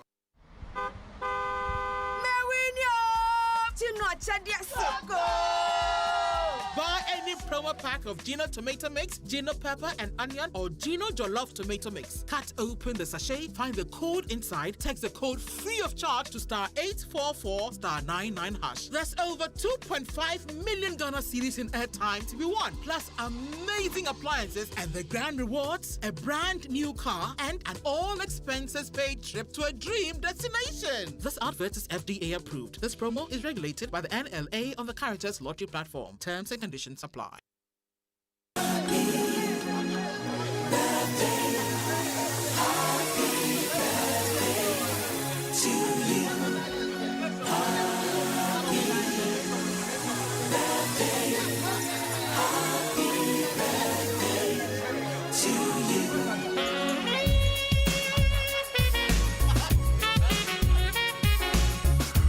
Welcome back. Time now for birthday messages here on the Super Morning Show, brought to us by MTN Everywhere You Go and Bank of Africa. BOA Pay from Bank of Africa offers a hassle-free solution for fee collection and other payments. Call us or chat Fafa at boaghana.com for details. Bank of Africa, strong as a group, as close as a partner. And happy birthday to Alex Tiase Diamond, CEO of Yellow and Orange Pharmacy in Kumasi, from the management and staff of the Multimedia Group to you. And yesterday was the birthday of Kwame Sapong Asedu. So a belated happy birthday to you, Kwame Sapong Asedu, a D&D fellow. Belated happy birthday to you. Enjoy your day. I think the final one I have here says, I think today marks the 4th marriage anniversary of Mr. and Mrs. Apeu. And Mr. Apeu wants to wish his wife a happy birthday in advance. That's Mrs. Francisca Komi Apeu, a.k.a. OB. Okay, which means we can bring you the Sports Center. It's proudly brought to us by MTN. Switch to MTN's eSIM. Download my MTN app to go SIMless today. Standard Chartered Bank, here for good Yomi yogurt, a nourishing choice, and DSTV, your home of entertainment. So, look, if you're a business owner and you're looking for a smarter way to keep an eye on your shop, restaurant, office, warehouse, anytime, anywhere, well, MTN Business Eye is here for you. Keep your business secure anytime, anywhere with MTN Business Eye, the smart surveillance solution that gives you total visibility and control, inspired by Wi-Fi, SIM connectivity, cloud storage, and solar energy. So, your security never sleeps, even when the lights go out. Enjoy 24/7 monitoring, real-time alerts, two-way audio, and a reliable backup, all at affordable rates. Dial *5060# today and keep your business inside always. MTN Business Eye, MTN Everywhere You Go. But you know what? For 130 years, Standard Chartered has been more than a bank. We've been a partner in progress, from helping establish Ghana's financial system to building businesses and connecting them to the world. From helping generations grow and protect their wealth to powering innovation and helping communities thrive. Today we stand on 130 years of heritage to power your ambitions and unlock opportunities. 130 years of expertise to drive cross-border connections that move businesses forward, support your financial and wealth aspirations, and to sustainably impact communities. As always, we believe we can achieve more by partnering together. Standard Chartered, here for good. Fentu, Tahiru, Fentu. Hello, Winston Amoah. Good morning to you. Good morning. How are you doing? Very well. How are you? I'm okay. I'm hearing a lot of things about the athletics championship. How much time do we have? Because I'm very frustrated this morning, so I'm unusually calm. And when I'm unusually calm, it's dangerous. So you continue. We'll discuss that after food for thought. Because it's very dangerous. Because of the time. Let's get into problem. The That's Sports why Center. I asked you how much time we don't have enough time. Thank so you get on very to Sports much. Center. Let's begin from the University of Ghana Stadium. Before that, though, the customary good morning to all of you and welcome aboard to the Joy Sports Center with me, Fentu, Tahiru Fentu. Let's begin from the University of Ghana. That's where day 2 of the ongoing African Athletics Championships did not bring any joy to the home fans. Ghanaian duo of Joseph Amoah and Abdulrashid Samini all missed out on a podium finish in the men's 100 meters, with both finishing outside of the top 3. Here is a wrap of day 2's action by Joy Sports' Daniel Cranton. In the men's 100 meters, unfortunately for Ghana, Joseph Amoah and Abdulrashid Saminu, they finished outside the podium. Joseph Amoah finished 4th, while Abdulrashid Saminu finished in 6th place. And the race was won by Africa Games champion Emmanuel Eseme of Cameroon. In the women's 100-meter hurdles, again, Ghana's Britain Yvonne, she also missed out on the podium. She finished 4th, whilst the race favourite, obviously, Toby Amuson, she finished with a gold medal position. So the men's 10,000 meters, William Amposa, he started really well, much to the delight of the home crowd, but unfortunately he sort of slowed down as the game continued, and he wasn't able to finish on the podium. Finished somewhere in 7th place in that race, much to the disappointment of the home crowd. And then in the final event of the day, the mixed 4x4 relay, Ghana just missed out on the podium place, microseconds just away from 3rd place Kenya, who beat Ghana to the line. It looked like it was going to be Ghana's first medal of this competition, but unfortunately that did not happen. So Ghana finishes in 4th, and we'll have to move on and look forward to day 3, and hopefully to see whether Ghana or Team Ghana can finally get a place on the medal team. So after 2 days of competition, still no medal for Ghana and a lot of international embarrassment. Daniel Cranton's report there. Well, Emmanuel Eseme, he won the men's 100-meter title in 10.25 seconds. Joseph Paul Amoah, he crossed the line in 10.32, while Saminu also clocked 10.32 to finish just behind his teammate. Now, let's get some reaction from them, beginning with team captain Joseph Paul Amoah, who said he's now turning his attention to today's 4x100-meter heat. The goal was to make the podium. I wanted to go like round by round, and then when you get to the finals, it's who wants it best. It was a very tight race, a very competitive one, and that's what we all come here to. We like it when our competitors are tough and it brings out the best in us. So yeah, we are very happy about what happened. The relay is tomorrow. We're gonna miss Ben, but we're hoping to let whatever team that we put together be a good one. We are sure Ghanaians that we'll get to the finals and make sure that we get a medal. Yeah, we want gold. I'm sure the other guys also want gold, so it's who wants it best. So that's Joseph Paul Amoah. It was a sprint double for Cameroon. So Emmanuel Eseme won the men's 100-meter title, and then his teammate Heverge Kole Itami also won the women's 100-meter title, pipping Nigerian Rosemary Chukwuma to the 100-meter title. Both of them finished in 11.4 seconds. In fact, 11.48 seconds, both of them. And it took 3 thousandths of a second to separate the Nigerian from the Cameroonian. At the finish line, the Nigerian started to celebrate, believing she had won, only to be told she indeed finished second. She and her coach went to lodge an official protest to try and overturn those results, because she believes that she's the one that should have had the gold. They didn't have any such problems in the women's 100-meter hurdles, though. The undisputed champion was Oluwatobilola Amushan, who won her third successive 100-meter hurdles title, crossing the finish line in 12.83 seconds. She's the 100-meter hurdles record holder in the event. She says her job in Ghana is done. First all thanks to God. I don't know what the time is, but I didn't execute no race, but I got the win. That's all that matters, and I'm just looking forward to the next race. If you know me, you know there's no pressure. One race at a time, and let God do his thing. As Toby saying, yesterday was a great day for Team Nigeria. Of course, they won 6 medals overall, 2 of them gold. The other gold, apart from Toby Amusan's gold, came from the mixed 4x100, mixed 4x4, I beg your pardon, relay, where Nigeria beat Botswana to the gold medal, with Kenya completing the podium there. And as you heard from Daniel's report, Ghana just missed out on a medal on that event as well, finishing 4th. Now, after yesterday's session, Ghana Athletics President Ba Husseini called the press to a meeting to address challenges confronting the ongoing championships, and it became confrontational.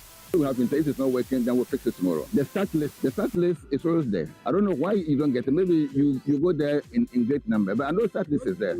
I have access to start list. So if you don't have access to start list, tomorrow, let's sort it out tomorrow in the morning before the afternoon session. The second question is what about the space there? This is how the stadium was built. I cannot create more space for the media there. Now, you are talking about chairs. And then security. The security, some of you come there. I can't control. If I control some of you, they become aggressive. All of you know, wait. Some of you take your cameras. I've attended World Championship, I've attended Olympic Games. Some of you know that you have no right to take cameras and be walking around, but you have been doing it. So if we want to enforce the rules, we will enforce the rules. Very interesting there. That's Ba Husseini, of course, and we'll see. Let's stay with him, because he also asserted that the challenges complained about on day one have been resolved in the disagreement with the press. So let me reiterate that the concern that were raised yesterday has been addressed, and each time there's concern, we are ready to address it. Internet. If you are telling me there's no internet, I'm surprised you say we don't have internet. So let me answer the question. He asked me a question. When I talk, then you talk. So who is here? We have internet. If I said internet is not working today, then bring it to our notice. we will address it. Because I know we have internet. I know we have, I pay for internet. I pay for Starlink. So if it's not working today, just let me know. We'll fix it. That was saying the president of Ghana Athletics. A lot of the issues remained yesterday. In fact, a lot of the technical issues actually got worse. There was a video that surfaced at the end of the 100-meter race. Apart from the winner, no other person in that 100-meter race knew where they finished. And a video emerged of the athletes gathered around a mobile phone, all of them trying to figure out where they finished and whether they made the podium. And those are some of the issues that have got the country trending for all the wrong reasons as far as this event is concerned. And there were pole votes snapping in half. Two of them snapped in half, forcing the postponement of the pole vote event as a result. And there was not even a bar on the pole vote platform. There was a rope that was used. It's unbelievable levels of chaos that's going on at the University of Ghana Stadium. And it got worse for the people because the man who is the head of the Continental Federation of African Athletics, Kalkaba Mabum, he died yesterday at the age of 75. He missed the opening ceremony, has not been in Accra while the competition is taking place, presumably because he's being unwell. And yesterday news came that he had passed away, unfortunately. They held a minute silence for him at the stadium to commemorate his memory. Now, well, action continues this morning and evening as well with the 4x100 meter relays. That's the heat headlining the evening session a little later, so you can still go to the stadium and support the team. In fact, one more thing on the 4x on the 100 meter final yesterday. At the end of the 100 meter final, the clock showed that the winning time was 9.98 seconds. The actual winning time was 10.25. It's unbelievable what's going on at the University of Ghana Stadium. Well, away from that, there's more trouble for the sports ministry because the Ghana under-20 team, the under-20 women's team, the Black Princesses, they are refusing to leave camp after sealing qualification for the 2026 FIFA Under-20 Women's World Cup over unpaid per diems. Ghana's under-20 women's team remains in camp despite booking their ticket to Poland, with players insisting that outstanding allowances from their last two camping periods must be settled. The arrears relate to the penultimate qualifying round game against South Africa and the final qualifying game against Uganda, where victory confirmed their place at their 8th tournament. Away from that, though, the under-17 male national team, that's the Black Starlets, they will kick off their under-17 AFCON campaign today against Algeria at 7 p.m. Yesterday, Lai Kingston's Uganda, they started their campaign. He's the head coach of Uganda's under-17, and they secured victory, playing some really good football along the way as well. So Lai Kingston in that same competition, coaching Uganda. Before we go, at Derby United, they beat Tamale City 3-1 in the Division 1 League Zone 1 playoff final at the Accra Sports Stadium yesterday to secure promotion to the Ghana Premier League for the first time. What it means is that Derby United, Port City, all of them will play in the Ghana Premier League come next season. And lastly, Manchester City, they kept pressure on Premier League leaders Arsenal with a comfortable 3-0 win over Crystal Palace on Wednesday, trimming the gap at the top of the table to just 2 points as the title race sprints towards its conclusion. Antoine Semenyo scored his 16th league goal of the season, which means he's now the third top scorer in the Premier League. With 2 games to go, those two teams are separated by just 2 points. And of course, PSG, they wrapped up a 5th successive League One title, so congrats to them. They beat challengers Lens 2-0 away in the penultimate match of the season last night. Winston. Thank you very much, Tahiru Fentu. But I've been monitoring the Saudi Pro League.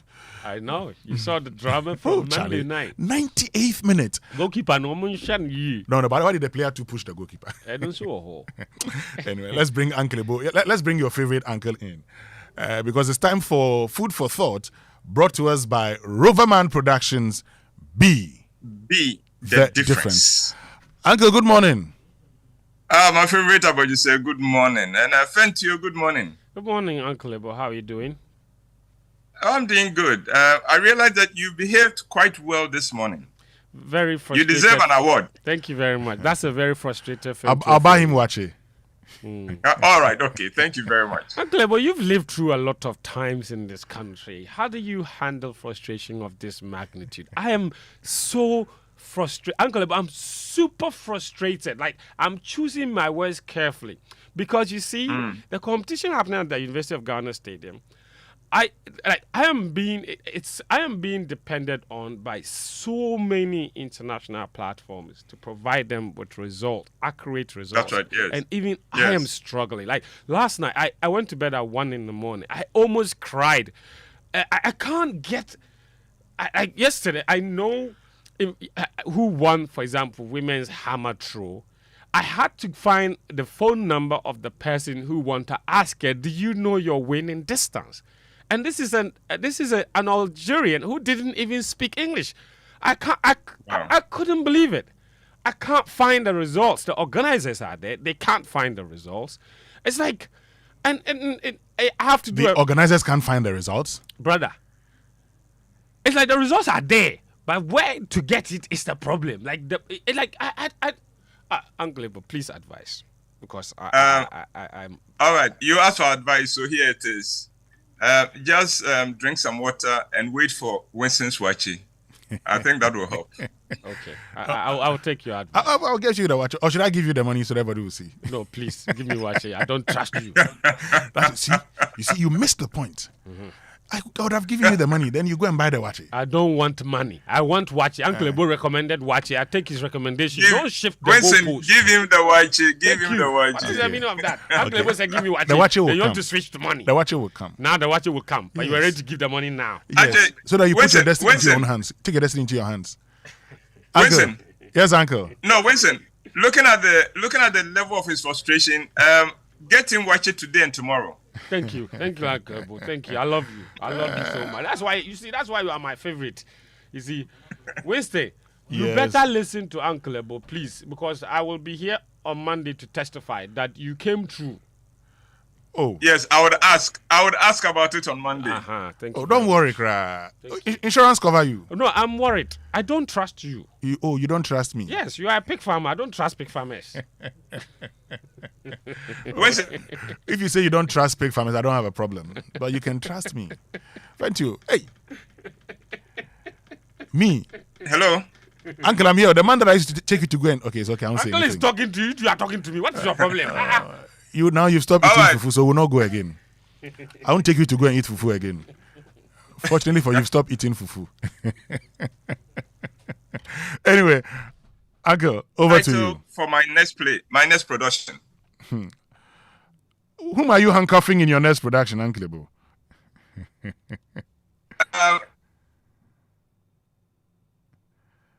Hello, Uncle. Love and Handcuffs. Yes. That's the title of my next play. Oh, and it is based on a true story. So it's going to be crazy. It's going to be exciting. Oh, okay.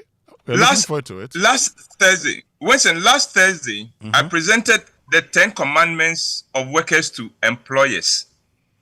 After the presentation, I got a call from one of my mentors, a man who is a business tycoon with interests in manufacturing, retail, and the service sectors.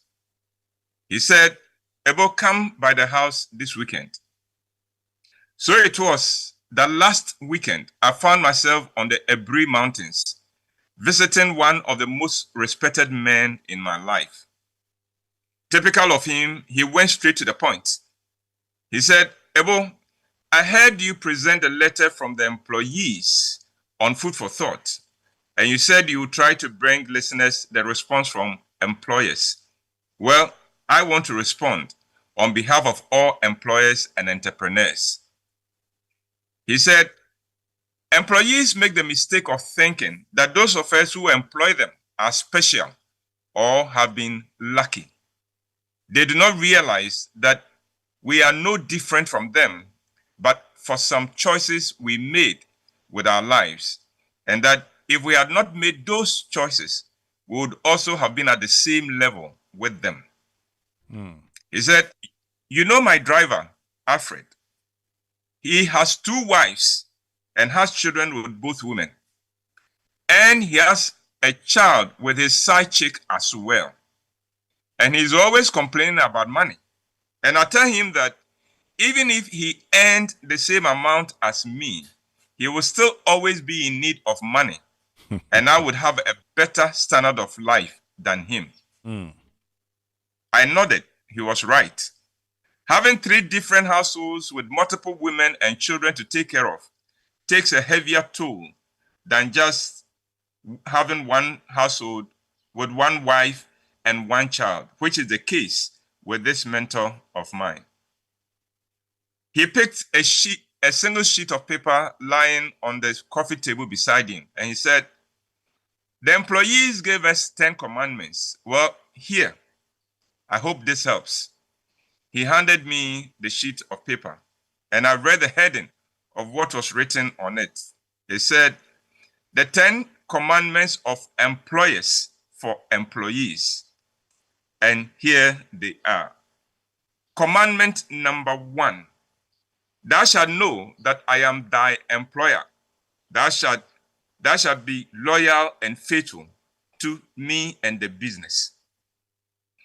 No employer owns you, but as long as you work for someone, you owe that person loyalty and faithfulness. And if you fail in this, you curse your own prospects in life. Commandment number 2, thou shalt earn your wages. Workers must understand that when they collect wages they have not earned, it becomes a curse for them. Blessings follow those who do more than they are paid for, those who go the extra mile. Commandment number 3, thou shalt not steal from the business that employs you and feeds you. It is like cutting the branch on which you are perched. In the end, you lose. Commandment number 4, thou shalt not do anything that puts off customers and clients and turns them against the business. Most people who deal with a company will deal with an employee of the company before they ever meet the owner of the business, the employer. In most cases, customers are made or lost even before they encounter the owner. Commandment number 5, thou shalt work as if the business belongs to you, because your future and the future of your family may well depend on it. Show me a Ghanaian company that has survived 3 generations. You won't find one. Why? Commandment number 6, thou shalt remember that it is your productivity that pays your salary. Many workers believe that the owner of the business has piles of money somewhere from which he pays wages and salaries. And so they do not realize that when they are unproductive, they are costing the company money. Commandment number 7, thou shalt not use company time for your personal business or affairs. Commandment number 8, thou shalt not bring your personal issues and problems to work. Everyone has his own issues. Deal with yours without allowing it to affect your work and the work of others. Commandment number 9, thou shalt handle company property as if it were your own. It is heartbreaking to see how carelessly workers handle company property. They forget that the money that is spent replacing or repairing damaged properties and equipment of the company is money that could have been used to improve their conditions of service. And commandment number 10, thou shalt add value to yourself. Wages are fixed according to the value you bring to the table. So add value to yourself and become more valuable to your employer. And when you add value to yourself, no employer can hold you down, because the world is always looking for people who bring value. And Winston, as I took my leave of my mentor, he said, Ebo, let the world know that employers are not monsters. We would love to regard our workers as family, but you do that and they take undue advantage of you and the business collapses. Then he said, employees are a major cause of the collapse of businesses in Ghana. We complain there are no jobs in Ghana, but create a job with your business, and your own employees will destroy the business for you if you are not careful or vigilant. The lack of commitment and poor attitude of the average employee in Ghana will shock you. On my drive back to Accra, I kept trying to think of any company in Ghana that has survived 3 generations, and I could not find one. Not one. Winston, that is my presentation for this morning. Uncle, the final bit. Company that has survived 3 generations. Yes. Hey. I don't know one. Oh yeah, Semu. You know, in all that you've said are things I can relate. You know, for those of us who run little businesses, you sometimes complain because the people who work for you just don't understand. Sometimes the feeling is like, oh, when you're scabbing or diaba. Yes. Meanwhile, the money that the business makes is what will be used to pay you. That's right, yes. So if the business doesn't make money, how do you get paid? That is one principle that is difficult to understand in Ghana. So the worker is not being productive, but at the end of the month, he is supposed to be paid. It's sad. It's very, very sad. And sometimes the nonchalance, it's very sad. But it is well. We're hoping that this will get a lot of people to change. Thank you very much. But I'm interested in your latest play, Love and Handcuffs. Love and Handcuffs. Hey, Uncle. Love and Handcuffs. This one, whom are you handcuffing in the play? Anyway, I would share the details right now, and we'll see how it goes. Thank you very much, Uncle White. You're welcome. And let me just tell you about the latest Roverman production play.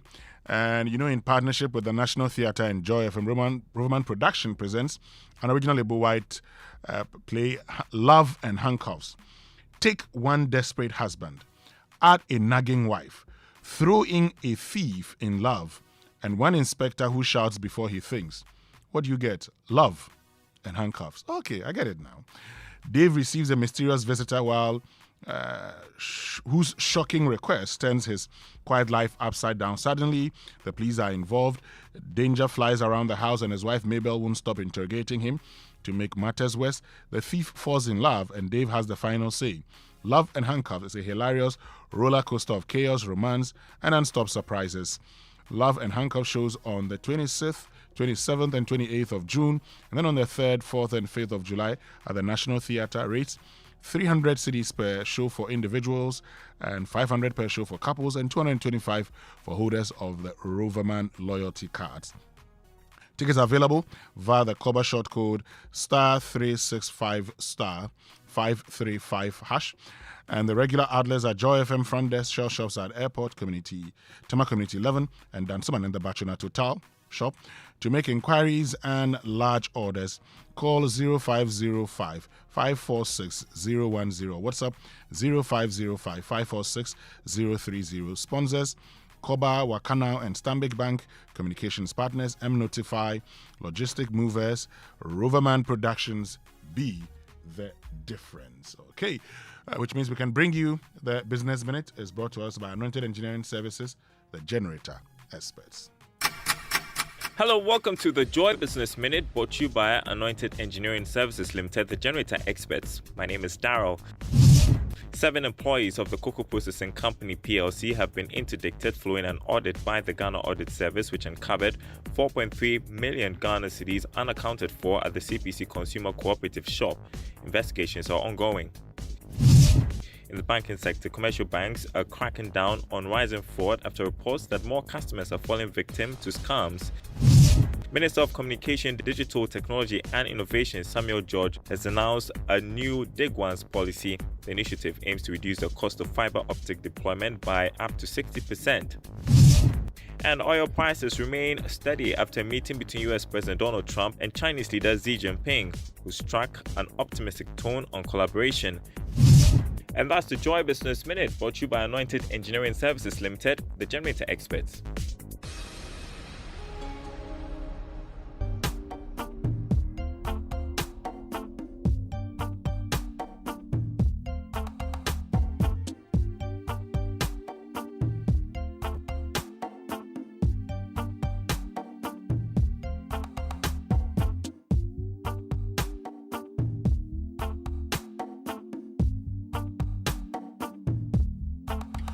Welcome back. And you know, Anointed Engineering Services Limited is into the sale of ultra-silent, fuel-efficient diesel generating sets with sizes ranging from 5 kVA to 3,000 kVA at competitive prices. And for every generator you acquire, you'll enjoy a 5-year warranty. They also undertake maintenance and repairs of all kinds of diesel generating sets. Their services include a 24-hour emergency service, sale of genuine spare parts, reliable rental service, professional advice, sale of tar lights, and rental. Locate their East Legon branch at 26 Boundary Road, Legon, close to AH Hotel, and head office at number 77 Anointed House on the main Odoko Malam Highway near the Odoko traffic light. They have 21 branches nationwide. They're into skill training. They have a training school that trains students in generators and plants, auto mechanics, electricals, and controls, as well as solar installations, offering 80% hands-on training and 20% theory. So call them on 0243 480 334 or 0246 423534. Anointed, the generator experts. But let's get interactive this morning here on the Super Morning Show on Joy 99.7 FM. Social media messages brought to us by EcoBank, the Pan-African Bank. Number 10, liver salt, a refreshing relief, and Carbell coffee with you every moment. So if you have any questions for the administrator of the Ghana Medical Trust Fund, MahamaCares, Obobia Opokudakun, she joins us here on the Super Morning Show. You could send them to us. And also, the president has indicated plans to end double track by 2027. What are your own thoughts? Let's get interactive here on the Super Morning Show. But look, if your money is controlling you, then now is the time to take charge, because the EcoBank mobile app gives you the power to command your money to transact across 33 African countries and anywhere in the world. Command your money to make water, electricity, and school fee payments, bank and mobile money transfers, create virtual cards to buy only what you need, and more. So Money Commander, download the EcoBank mobile app now on the App Store or Play Store and command your money. Command also means paying attention to details, because EcoBank will never call or send an SMS asking for your PIN, OTP, bank card, or Ghana card details. When in doubt, call the EcoBank call center on 0800 00 3225. EcoBank, the Pan-African Bank. And on Big Stories this morning, brought to us by Telecel, connecting energies. Republic Bank, we're the one for you. Join the Republic Verse, do more, shine more, big up. Hollad Insurance, we've got you covered, in Carbell coffee with you every moment. Our focus is on... In this regard, government has secured a $300 million facility from the World Bank to upgrade 50 senior high schools nationwide under the title Transformative Secondary Education, Transformation for Access, Results, and Relevance for Jobs Initiative. The acronym is STAR-J, STARR, and then -J. Under this project, 30 Category C senior high schools will be upgraded to Category B. 20 Category B schools will be upgraded to Category A. This strategic investment is not simply about expanding infrastructure. It is fundamentally about promoting equity, improving quality, and widening opportunities for every Ghanaian child. The STAR-J project will also operationalize the community day school concept. New E-blocks are going to be built in urban and peri-urban communities. These are going to be community day schools. So this will help ease the growing pressure on boarding facilities and expand access to quality secondary education closer to urban families. Beyond access, the project places strong emphasis on improving quality across all senior high schools.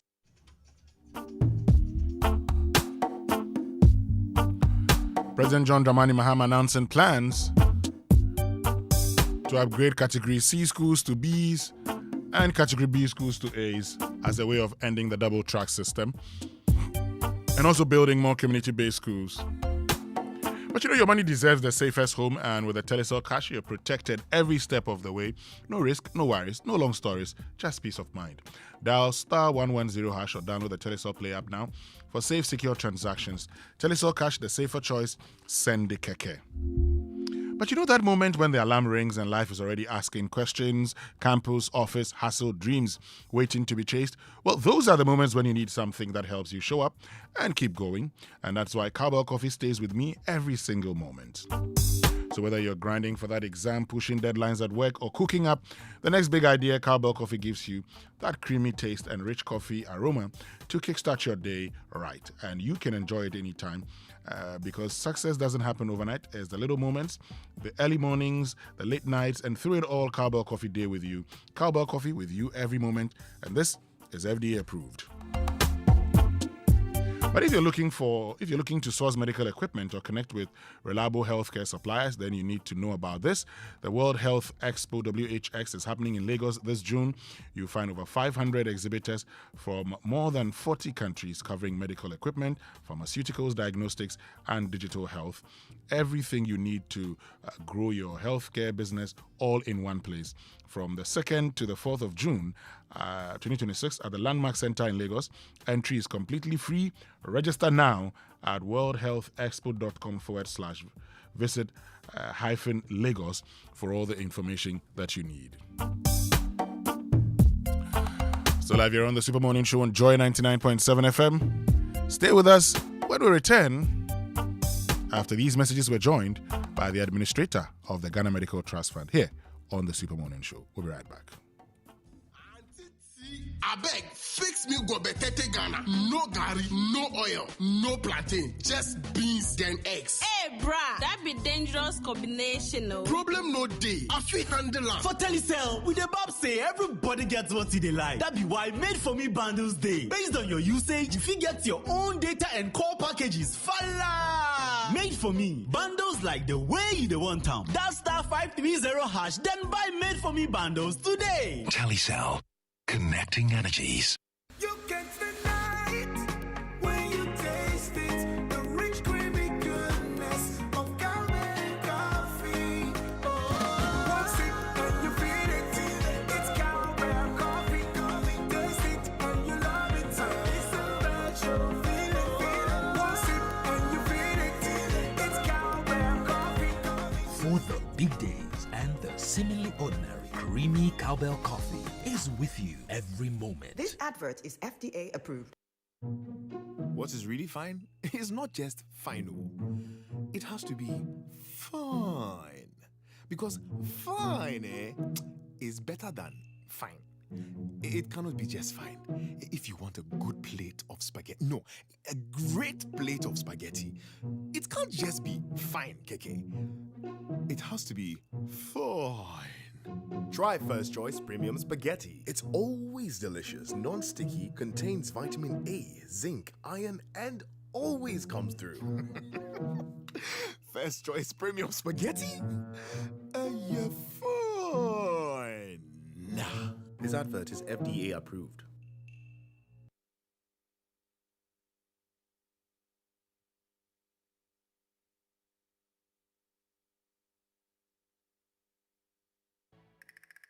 Hello, my name is Lexus Bell, and EcoBank is revalidating customer information for mobile app transactions to improve safety and convenient access. Customers are encouraged to confirm their mobile app details by texting or calling 0500,000 247 now to remain active. The voice you just heard wasn't mine, it was AI. And if you fell for it then, like play, you could have just been scammed. EcoBank will never call, email, send an SMS asking for your PIN, OTP, bank card, or Ghana card details. Pay attention to the details. EcoBank, the Pan-African Bank.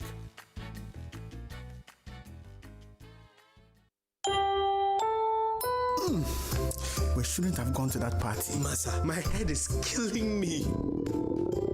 Is that your stomach. Yes. What did you eat? I don't know. Get rid of your gastric problems with number 10 liver salt. Number 10 gives you quick, effective relief from nausea, indigestion, heartburns, hangovers, and hyperacidity. And with different fruity flavors such as orange and lemon, it's a pretty tasty way to end an uncomfortable situation. Number 10 liver salt from Ernest Chemist, because everyone needs a chemist.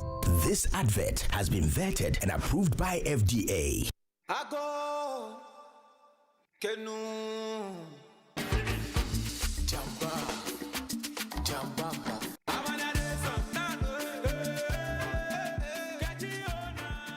Beyond what the mind should know.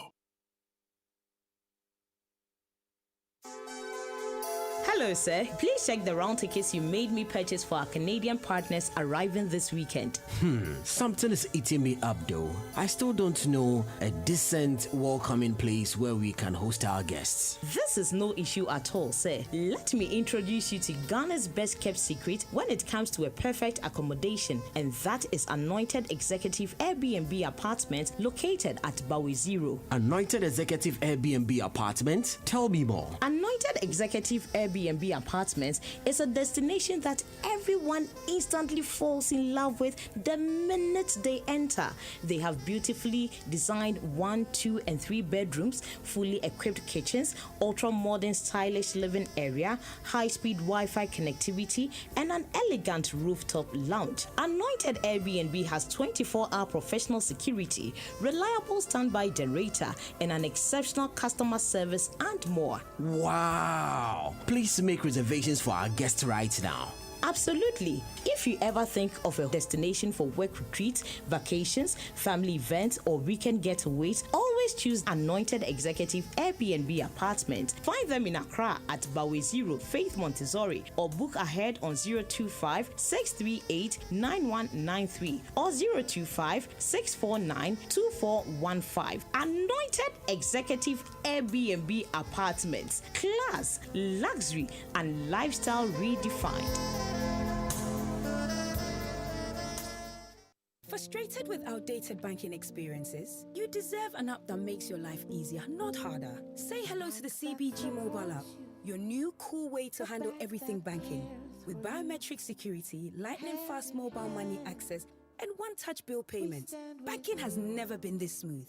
Stop imagining when you can live a life where your entire banking world is in your pocket, ready whenever you need it. No stress, no fuss. Don't settle for less. Experience a more superior, convenient way of banking today with the CBG mobile app. Banking made cool, fast and secure. Welcome to the good life. CBG. We stand with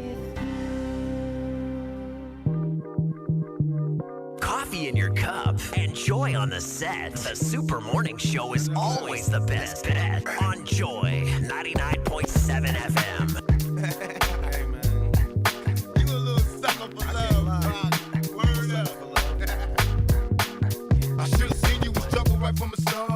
Taught me so many lessons, how not to mess with broken hearts. So many questions. When this began, we was the perfect match, perhaps. We had some problems, but we working at it, and now the arguments are getting loud. I wanna stay, but I can't help from walking out. Let's throw it away. Just take my hand and understand. If you could see, I never planned to be your man. It just wasn't me.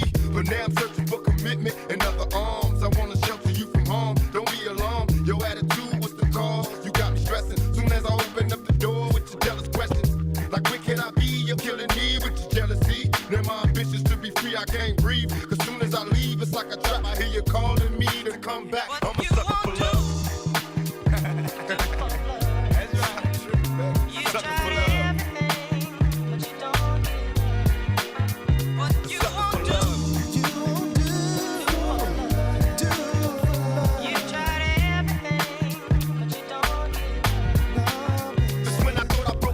And I'm feeling happy. You try to trap me, say you're pregnant, and guess who's the daddy? Don't wanna fall for it, but in this case, what could I do? So now I'm back to making promises to you, trying to keep it true. What if I'm wrong? A trick to keep me holding on, trying to be strong in the process, keep it going. About to lose my composure, I'm getting close to packing up and leaving notes and getting ghosts. Tell me who knows a peaceful place where I can go to clear my head. I'm feeling low, losing control. My heart is saying leave, or what a tangle where we weave when we conspire to conceive. And now you're getting calls at the house, guess you're cheating. That's all I need to hear, cause I'm leaving. I'm out the door, never no more when you see me. This is end. Cause now I know you've been cheating. I'm a sucker for love. Do for love. You tried everything, but you don't give up, baby. Oh yeah. You tried everything, but you don't give up. Now we left you with scars, tears on your pillow, and you still stay as you sit and pray, hoping the beatings will go away. It wasn't always a hit and run relationship. It used to be love, happiness, and companionship. Remember when I treated you good? I moved you up to the hills, out the ills of the ghetto. Coffee in your cup. Enjoy on the set. The Super Morning Show is always the best bet on Joy 99.7 Hallelujah. Celebrate FM. Jesus with me tonight. Hallelujah. All right, so this song is my testimony. Amen. Can I share it with you tonight? All right, let's go.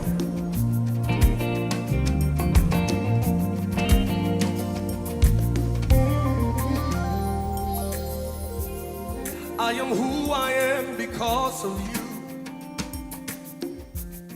If it had not been for you, Tell me, where would I be? I was lost and sinking deep in sin. But you reach out your hand And rescued me. No one else can do the things you do. There's no one else but you. I am who I am because of you. If it had not been for you, tell me, where would I be? I was lost and sinking deep in sin. Always the best bet on Joy 99.7 Reach out your hand and rescued me. No one else can do the things you do. Oh God, there's no one else but you. So I say this. Ononie, Ononie, Ono. No one else but you. And it's live here on the Super Morning Show on Joy 99.7 FM. You know, before the break, I told you that we're going to be joined by the administrator of the Ghana Medical Trust Fund, known as, some call it MahamaCares. This morning, Ajua Obobia Dakun Opoku. Okay, so I said Opoku Dakun Opoku has joined us in studio. Good morning. Good morning. How are you? It's good to see you. Good to see you. Keep hearing the voice, but we haven't met yet. Yeah, God is still taking care of his By children. the grace of God. Good. And I know you love this song, so we started that's my with... favorite song. Joe Metal is my guy. Oh, he's your guy. Oh, okay, that's nice. Good to hear. How's the, Ghana Medical Trust Fund? How's everything going? So far, so good. We've been in operation for 9 months, and I think that we hit the ground running, and we are still running. Good. So for many of us, right from the campaign period to now, we had about, so MahamaCares and everything, and how there was going to be a fund to take care of chronic diseases and most importantly NCDs, because we had always talked about the fact that it was one of the things that should be taken care of. So help us understand what the Ghana Medical Trust Fund is all about and the problem that you seek to solve. Basically, the Ghana Medical Trust Fund was established to mobilize resources to finance specialized care. And if you look into the statistics, let's say from WHO, about 43% of death in Ghana is attributed to non-communicable disease. For any government, and I mean any serious government, any president who is looking out for his people, will make an intervention immediately. 43%. That's almost half of our population. Yeah. You understand me? And for deaths in this country, 43% of it is attributed to non-communicable disease. Okay. So it's important to pay attention to it. You know, when we were growing up, when you heard that somebody had diabetes, high blood pressure, cardiovascular disease, obviously you thought that, okay, that person is an older person and they should be in their 50s, 60s and all. Until I got into this business, I didn't know that even children have hypertension. When you go into the oncology center, Kolebu Teaching Hospital, and you see all these kids there, you're wondering, what's happening to us? Good. I like the fact that you've been to these places and you're asking questions, what's happening to us. But there's one thing I'm interested in. When you talk about specialized care, let's break it down. What constitutes specialized care for your office? For my office, when I talk about specialized care, I mean those who have gone beyond the district hospitals, those who have gone beyond the national health insurance. Because clearly, when you get to a certain point, so far as the national health insurance is concerned, it ends there. And that's when the Ghana Medical Trust Fund comes in. The moment the Ghana Medical Trust Fund comes in, that means that what you deserve is specialized care. So in supporting that, what do you specifically do? We are onboarding the patients onto a platform. So every specialist in a teaching hospital, in a regional hospital, in some private hospitals that we have added to the list, who are connected to our software. That specialist that takes care of you and knows your medical records, knows how long you have been under this condition, can make that decision that where you've gotten to, we need to onboard you to the Ghana Medical Trust Fund because the diagnosis or maybe the treatment you need is no more covered by the National Health Insurance. So at that point in time, you are migrated onto the Ghana Medical Trust Fund platform. Okay. Because I look at the object of the fund is to mobilize resources to finance and support the provision of specialized medical care for the treatment of persons with chronic diseases. Yes. And it will go into the sources of money. 20% of total money is allocated to the National Health Insurance Fund. Monies are approved by Parliament. Monies that are accrued to the fund from investments, grants, donations. But having said that also, it takes me to a point because, there are those who argue, now that I have you here, there are those who argue that, well, if the National Health Insurance Authority is there, we have a National Health Insurance Scheme, why do we need a Ghana Medical Trust Fund? Couldn't we have just, gotten the National Health Insurance Authority and the Health Insurance Scheme to deal with these challenges? Let me state clearly that the Ghana Medical Trust Fund complements the National Health Insurance. We simply do not duplicate them. Because what it is that the work of the National Health Insurance is fundamentally a health financing insurance scheme. And what the National Ghana Medical Trust Fund does is make interventions. You understand me? So there are two different things. The Ghana Medical Trust Fund, on the other hand, has a much broader and more specialized work to do so far as our patients are concerned. And we are not only paying medical bills for these persons living with a non-communicable disease. What we're doing is that we're investing in research into non-communicable disease. We are also taking care of equipment and infrastructure. There's a third one that I'm happy when I talk about it. Investing in the specialists, the health workers that will help to treat these persons living with a non-communicable disease.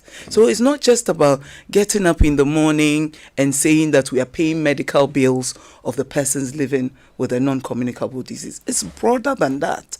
But clearly, because we have just rolled out, we're going around doing all the media work and bringing attention to the fund, many people simply think that that's all we do.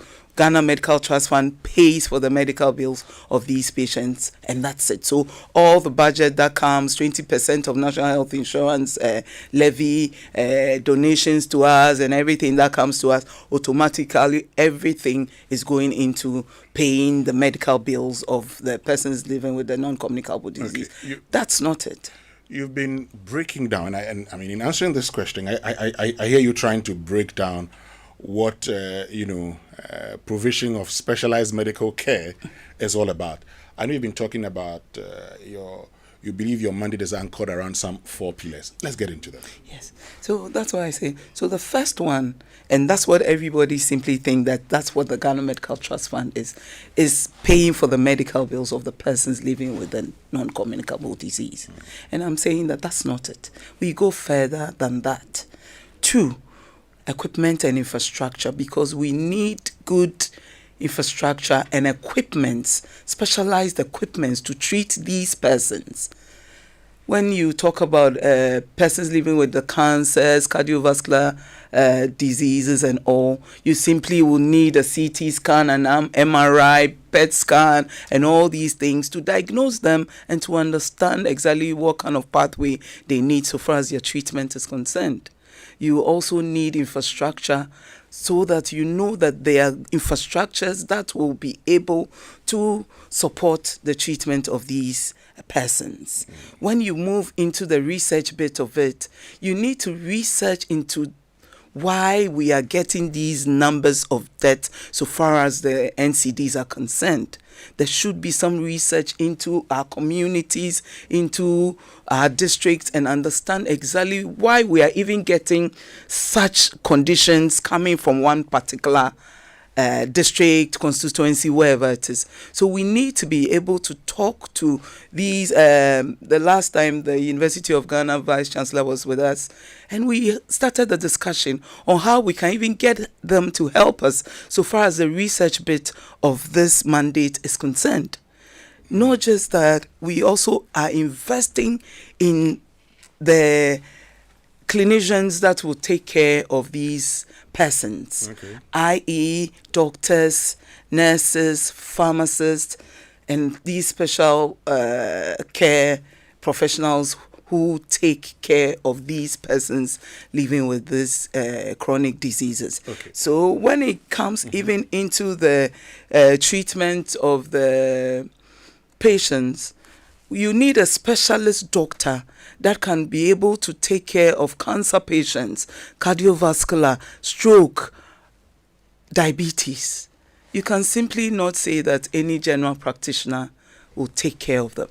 So if you do not invest in these specialists, so far as your training is concerned, what we have now available in the various facilities are not able to cover all the facilities for us. We'll get into the details of what you intend to do. Let me just, for those who are just joining us, we've been joined by Adjobo Biadakumpuku, who's administrator of the Ghana Medical Trust Fund. We're having a conversation about the fund. Most importantly, we'll be finding out what she's been doing so far since her appointment. But let's begin to break it down. Okay, so you need to assess these persons who are going through, who have non-communicable diseases with their treatment. You've talked about infrastructure. You've talked about research.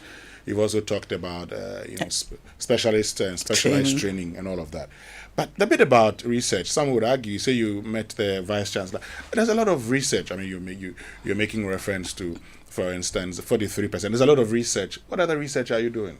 No, so we are starting the discussion. We haven't done anything so far as the research bit is concerned yet, but we are starting the discussion with these professionals so that at the end of the day we can have a plan for it. We are inviting proposals on exactly what we can do so far as the research bit of this mandate is concerned. So for the research bit, we haven't touched at all. You haven't touched, but it's something that is part of the four core mandates. I'm interested in the kind of discussions you're having, and I'll tell you why I'm interested in that. Because look, globally, some of the best hospitals are within universities. Most of the things we know today are conducted by universities. Yes. You know, they do research into things, and they'll tell you what they found with these with conditions and all of that. So, as you start the discussions, what are you looking for? We are looking for pathways that will help us to understand exactly why we are getting 43% of deaths attributed to non-communicable disease and how we can minimize it. And that's the angle we'll be looking at. But as I said, it's important to speak to some of these professionals so they can exactly even help us to understand exactly what kind of pathway we can take when it comes to the research and the details of it. Okay, Because you talked about infrastructure also, I'm just curious. I want us to do some little calculation. Pardon my math sometimes, but I just want us to do some little calculation. Because I'm looking at it and I'm asking myself, okay, so how much were you giving? And if you decide to support with infrastructure, with the construction of the building of infrastructure, how much would it cost you?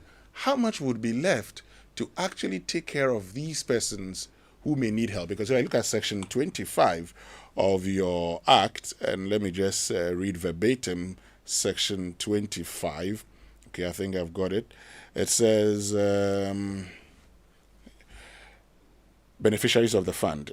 A person is eligible to benefit from the fund if that person is a citizen who is insured under the National Health Insurance Scheme and suffers from a chronic disease. Application, and that person who is eligible to benefit from the fund under Section 25 may apply to the fund through a specialist medical practitioner. An application under subsection 1 shall be in a prescribed form. My point is, okay, if you look at treatment, for instance, of non-communicable diseases, how much is that likely to cost you? So we know how much is going there, and then we look at the rest and say how much will be left for, the building of infrastructure. Don't forget that we are also allowed to fundraise. Yeah, I know. Yes. We are also allowed to partner. Made reference to, individuals working to give us some donations. So it's not, we are not dependent on the 20% levy of the National Health Insurance alone. And for most of the things that we have done since our inception, we've done the actuarial analysis. We have the figures which we'll finalize and put out very soon. It simply does not show that there's any part of these mandates that we cannot touch. Because at the end of the day, let me give you an example of Ridge Hospital. Mm-hmm. Ridge Hospital sees about 800 patients a day. Okay. When you get into Ridge Hospital cannot boast of a CT scan, an MRI, fluoroscopy, mammogram machine. We take a tour of the facility. We finish, we speak to the media that we are looking for corporate institutions to partner us so that we can make that intervention on behalf of the hospital. We speak to a lot of corporate institutions. They come, they have discussions with us. We zero in on one because he is able to help us with all these equipments as his donation to us. Comes to the infrastructure they already have. It's just about making some renovations so that when they bring these equipments, we can put it in there. For that one, the Ghana Medical Trust Fund can take that initiative, renovate that space for this corporate institution to bring the equipment and put them in there. So it doesn't mean that you are spending so much on the infrastructure or you are spending so much on the equipment because you've gotten help. Okay. And I always say, and I don't know if you followed some of my interviews, I simply think that government is using between now to the end of the year, maybe a year of the Ghana Medical Trust Fund as a pilot to understand exactly what kind of figures goes into it and all. As we did the actuarial analysis, it came out that barring any other issues, if we even decide to take on just one condition till the end of the year into the next year, it's going to cost us about 189 million. Okay. This is the trust fund that is getting about 2.3 billion from the National Health Insurance. When you look at it clearly, that means that it's taking almost all there. 2.3 billion that you are getting. And that's why the funding comes in. And that's why you also add those ones into your analysis. Okay, so you say that is going to cost you about 189 billion. 89 million. Billion. Okay. Okay, I get it. Stay with me. When I come back from these messages, we're going to understand a few more things. Because once you throw in funds, it's important we break it down. Exactly. And I do this because for the purposes of accountability, we must all agree on a few things we want to do as a people, okay? And so you are in charge, but most importantly, you're serving us. So we should also give you feedback. Oh, sure. And that's why we're doing Exactly. this. So stay with us. Ajua Obo-Biada-Akwo-Opoku is administrator of the Ghana Medical Trust Fund. We'll be right back after these messages. Your business is as strong as the people behind it. That's why smart companies in Ghana and across the continent trust Hot Jobs Africa for all their HR needs. We handle it all: recruitment and placement, labor outsourcing, HR consultancy, corporate training, expatriate management, and even staff busing. With 100% dedicated support, you're never doing it alone. Reach us today on 020-433-6004. Email info@hotjobsafrica.org or visit hotjobsafrica.org. Great businesses are built on great people. Let the experts handle it. Think HR, think Hot Jobs Africa.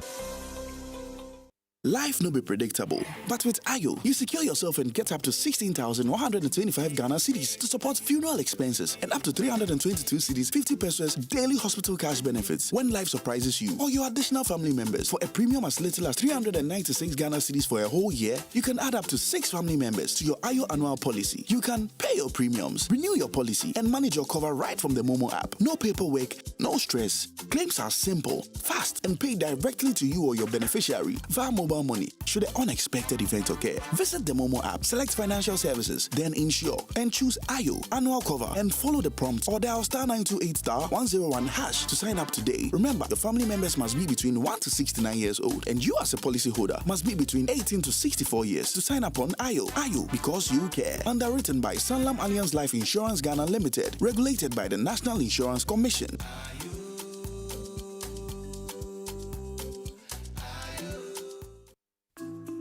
Since inception, almost 100% of Ashesi University students have found jobs, started businesses, or gone on to graduate school within 6 months of graduation. From Accra to Nairobi, London to New York, Ashesi graduates are noticed and are leading successful careers. If you dream of a rewarding life and career, an Ashesi education prepares you just for that. Learn more about applying to Ashesi at ashesi.edu.gh. Remember, admission is ongoing.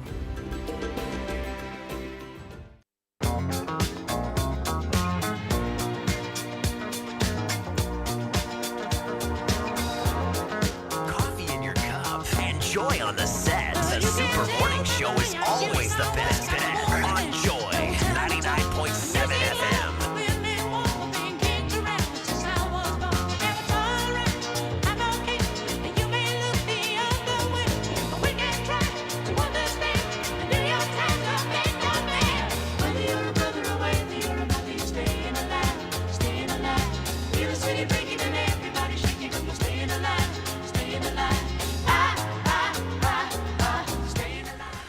Welcome back. Still live here on the Super Morning Show on Joy 99.7 FM. And this morning we've been joined by Ajua Obo-Biada-Akwo-Opoku, administrator of the Ghana Medical Trust Fund. So before the break, you're talking about, one of the diseases and how much it would cost you. For purposes of clarification, how much is that going to be? 1.8 billion. Good. Actuarial analysis. Yes. 1.8 billion. Yes. And you've been giving 2.3 billion for this year. For this year. Of course, that's from the National Health Insurance Authority. But your act also says Parliament can make available other funds to you. Even government can give us seed money and then fund. And I think the president donated 6 months of his salary. He did 6 months of his salary. Yes. His presidential staffers at the Jubilee House were each deducted a month's salary, but then the month they broke it down for 3 months, so 30, 40. Okay. So in all, we've received 6.1 million Ghana cedis from them as of now. Okay, good. So tell us, you've been talking about the pillars, but since the establishment, and most importantly, your appointment as administrator, what have you been doing? The first thing we did was to put together the secretariat. Board of Trustees in place, meetings started, technical committees, fundraising committees, audit committees, all the committees to support the trustees to do their work in place. Then we didn't just end there. We simply thought that, what do we have to do? So we made a decision to take a trip around these tertiary facilities that we will work with, i.e. regional hospitals and teaching hospitals. So we did something called the Needs Assessment Tour. It took us to 21 facilities, 10 regional hospitals, 6 teaching hospitals.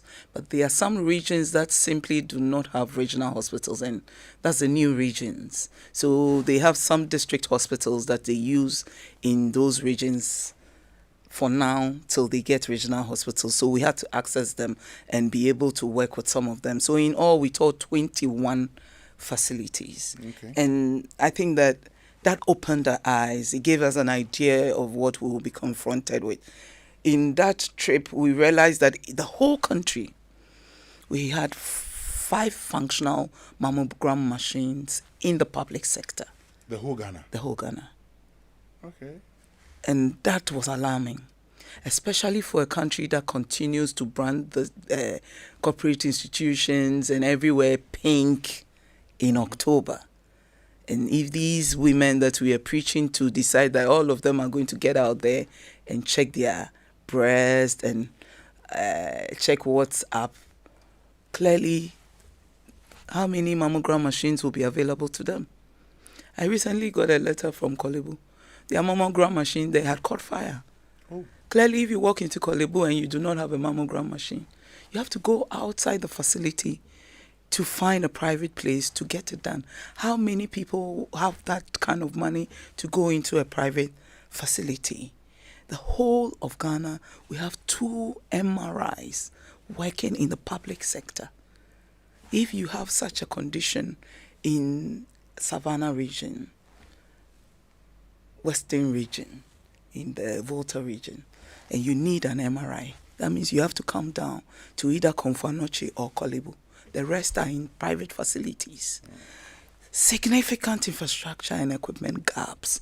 And I think that when we came back and we put that report together, that is what has guided us for the past 9 months. Because when we pick that document, we know where the gaps are. We got the data for the persons living with a non-communicable disease, data for cancer patients and everything that we needed to work with. So if you ask me, I simply think that the needs assessment tour that we took really opened our eyes to exactly what we will be confronted with. And it has helped us.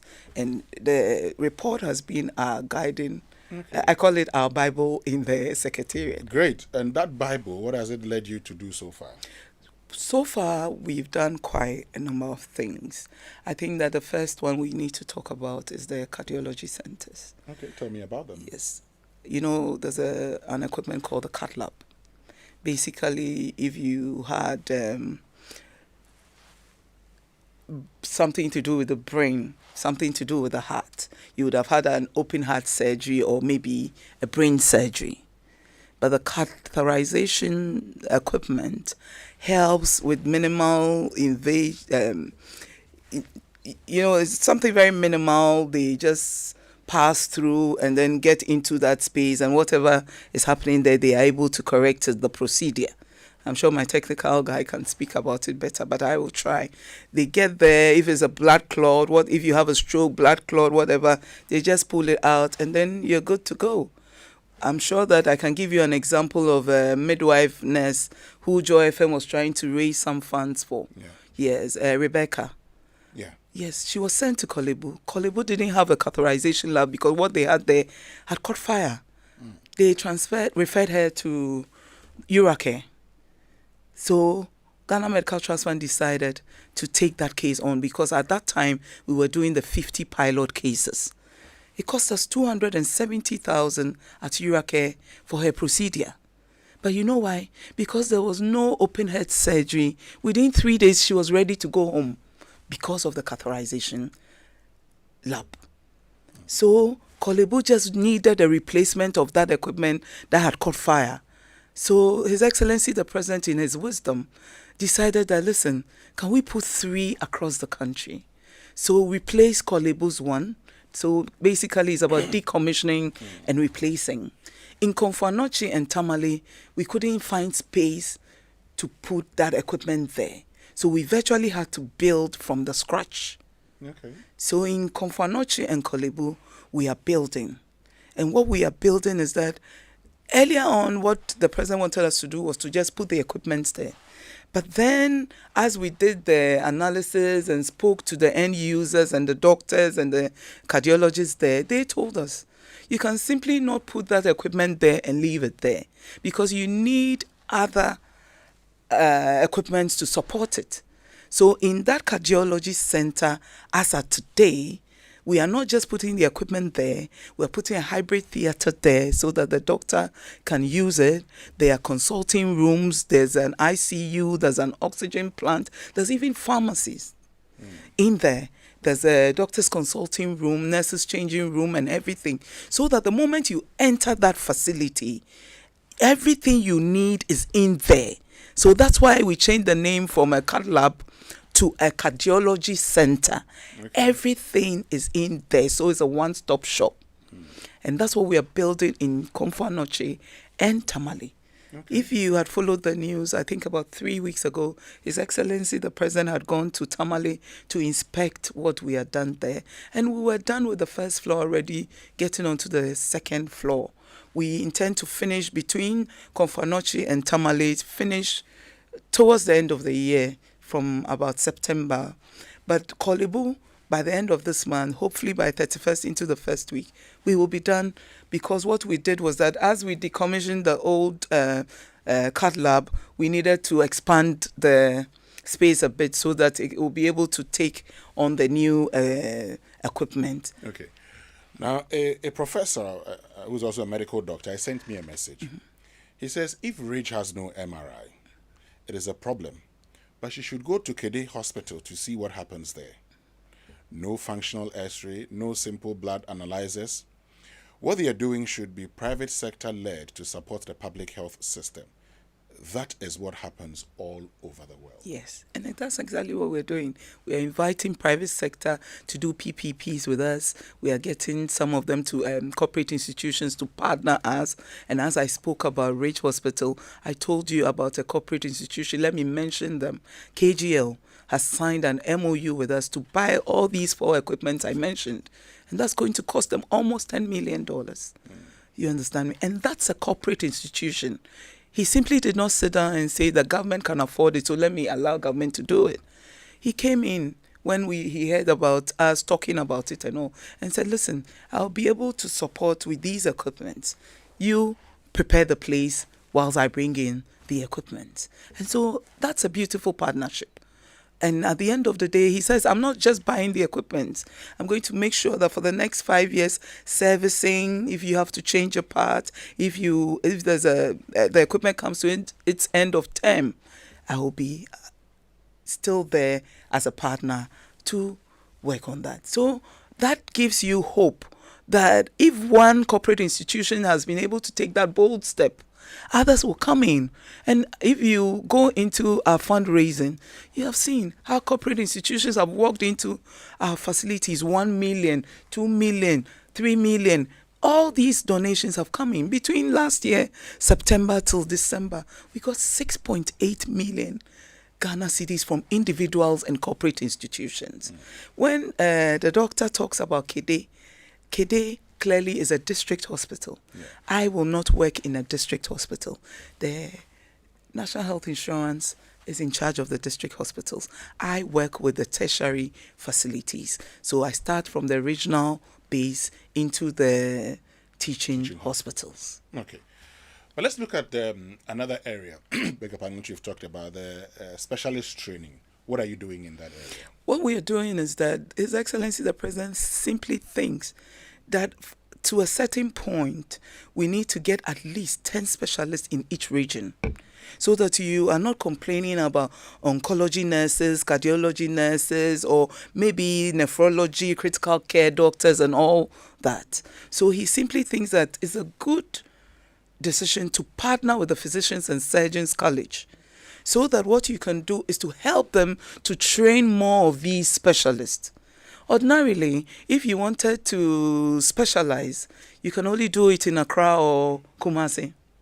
What the college has taken a bold decision to do now is to move to their doorsteps so that if you work in Tamale Teaching Hospital, they come and do the training there. So then the Tamale Teaching Hospital can only boast of 2 cardiologists for the whole enclave. So if you move them to school in Konfanoche and in Accra, what happens there? That means there will be no cardiologists there.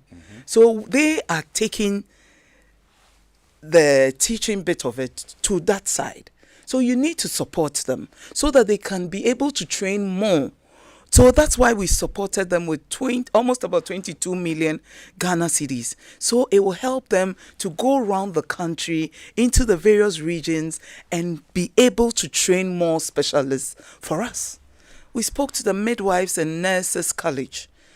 We told them that, listen, we want for the next 3 years for you to train 100 specialist nurses for us. Okay. So they can complement the doctors to do their work, because we need them to support the doctors so they can treat these persons living with these chronic disease for us. And so they brought us their invoice, and then we had to pay almost 7 million Ghana cedis to them. We also brought in the Pharmacist College because we needed the pharmacists also to be trained as specialists. And they also brought their invoice, and then we made the payment. So between these 3 colleges, we paid almost about 36.2 million Ghana cedis for their various trainings for the next 3 years. What we are asking the colleges to do is to, when they are done, be able to bond these nurses and doctors they trained, so that at least we know that they will stay in and work at the various facilities for us. Okay. And have the trainings started? Clearly, the presentations were made last week. We know that they are on it. We are waiting for them to bring us their roadmap, and we'll be following it every step on the way. I'm interested in the roadmap. So the presentations were made. You've already made the presentations to them. Before you made the presentations to them, did they tell you when they were going to start? Because you're telling me now you're waiting for them to bring their roadmaps. Did you know in advance when they were going to start, or they're now going to come and tell you we will start today or tomorrow? Because they had told us that they were going to start September.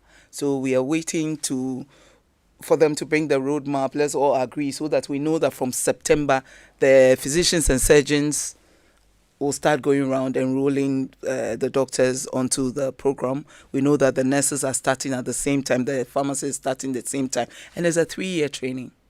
So we'll keep monitoring. Okay, good. Let's talk about support for patients, for instance. I know you've been doing some piloting. Tell me about the piloting. Well, why we took a decision to do some pilot projects was that we wanted to be able to test our systems, the patient onboarding, the software that will connect to these facilities, and the claims management especially. That was very important to us. So in February, the month of love, we decided that we were going to take advantage of the month of love and be able to roll out a 50 pilot program. And between you and I, it really helped us. It made us understand the system. So for these 50 pilot program, we supported 50 patients. We spread it across the country. We spoke to the regional hospitals, the teaching hospitals, to give us the names, at least 2, 3, 4, of patients who really needed the help. Okay. And I must tell you that it went very well, because we got beneficiaries from about 13 regions, ages from 5 months to about 85-year-olds. And then at the end of the day, it cost us about 4.8 million Ghana cedis for their treatment. Okay.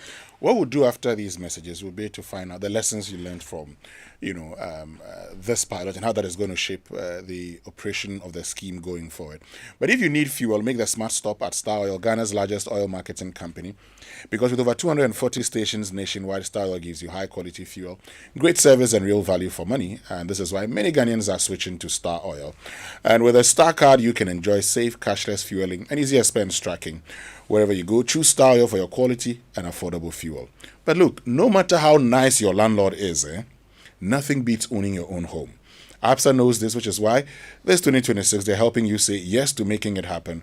With an ABSA mortgage, you can finance your dream home with flexible, tailored solutions. Get up to 5 million cedis with 5 to 15 years to pay back on a fixed interest rate. So this 2026, say yes to your home sweet home. Visit an ABSA bank branch to apply for an ABSA mortgage today. Your story matters, ABSA. When we return after these messages, we're going to be asking Ajobo Biada-Akungpoku, who's administrator of the Ghana Medical Trust Fund, more about the lessons they learned from the pilot, but also the full launch of the scheme and how you could be a beneficiary. We'll be right back. Ethiopian Airlines is returning to Atlanta starting from May 21st, 2026. You can enjoy seamless connections between Accra and Atlanta via our hub in Addis Ababa. Our thrice weekly flights, modern aircraft, and award-winning hospitality will offer you the best options for travel to the US. Book your flight through our website or mobile app and enjoy our special fares. Ethiopian Airlines, a member of Star Alliance. When I wake up in the morning, I brush my teeth with Kale Charcoal toothpaste. This gives me confidence all day. Anytime you meet Amma, don't be surprised I smile showing my beautiful white teeth because I don't have cavity thanks to Kale Charcoal toothpaste for its natural charcoal properties. In fact, we are like twins. I can't go without my Kale Charcoal toothpaste. That be why I dey use Kale Charcoal toothpaste morning and night when I dey go bed safe. It dey make my teeth white where it dey comot every scent from my mouth inside. My confidence level they go up, so I dey show my 32 teeth all. Introducing the Kale Charcoal toothpaste, formulated with activated bamboo charcoal powder, ensures whiter teeth and removes bad breath. The strong natural property of the activated bamboo charcoal removes bacteria, absorbs surface stains on our teeth caused by coffee, wines, and tobacco. Welcome, Kale Charcoal toothpaste. Kale Charcoal toothpaste, Sankofa Yenchi. Kale, happy smile. This advert is FDA approved. Coffee in your cup and joy on the set. The Super Morning Show is always the best bet on Joy 99.7 FM.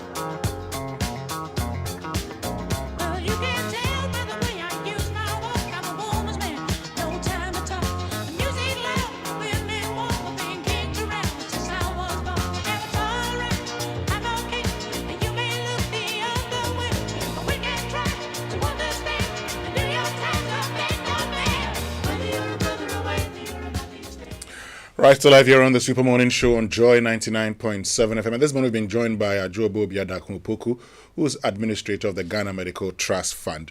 So she's been telling us a lot about all she's been doing so far, what the fund is all about. And it was a pilot that was conducted somewhere in February this year.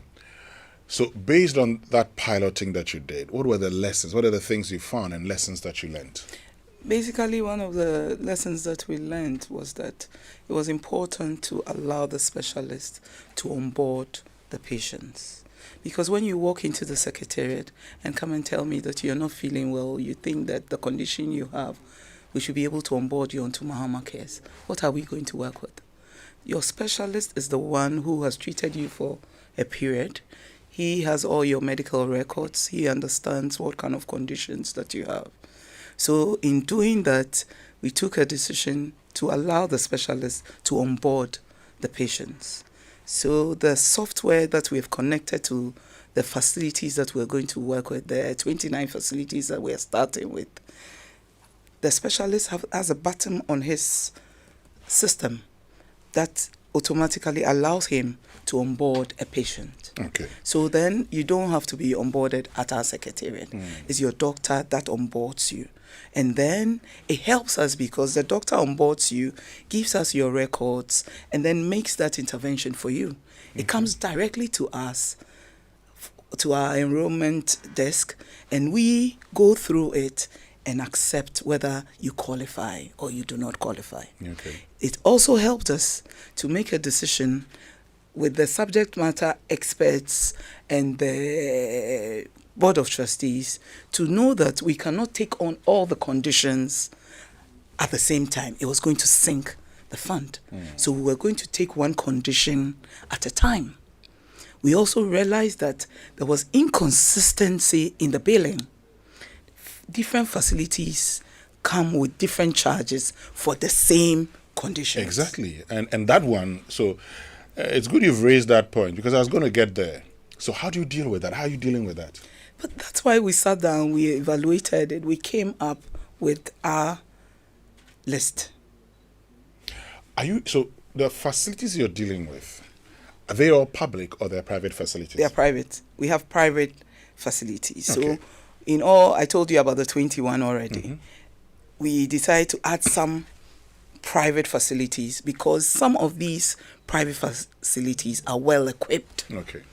And we needed them for that support. Because and they come with different charges. Yes, but we've had a meeting with them. Okay. We've come to a middle ground with them. There's a standardized billing from us. This is what we are proposing. And to be frank with you, it wasn't difficult getting them on board. So at the end of the day, we decided that we were going to add some private hospitals, especially in Greater Accra. Because you even have some conditions that goes to Kolebu, and Kolebu refers to these private facilities. And I gave you an example of Rebecca. Rebecca's first stop was in Kolebu, but she was referred to Urake, a private facility. And there are more of such cases. So we decided to add UGMC, University of Ghana Medical Center. We decided to add 37 Military Hospital, Maritime Hospital in Tema. We decided to add the Bank Hospital.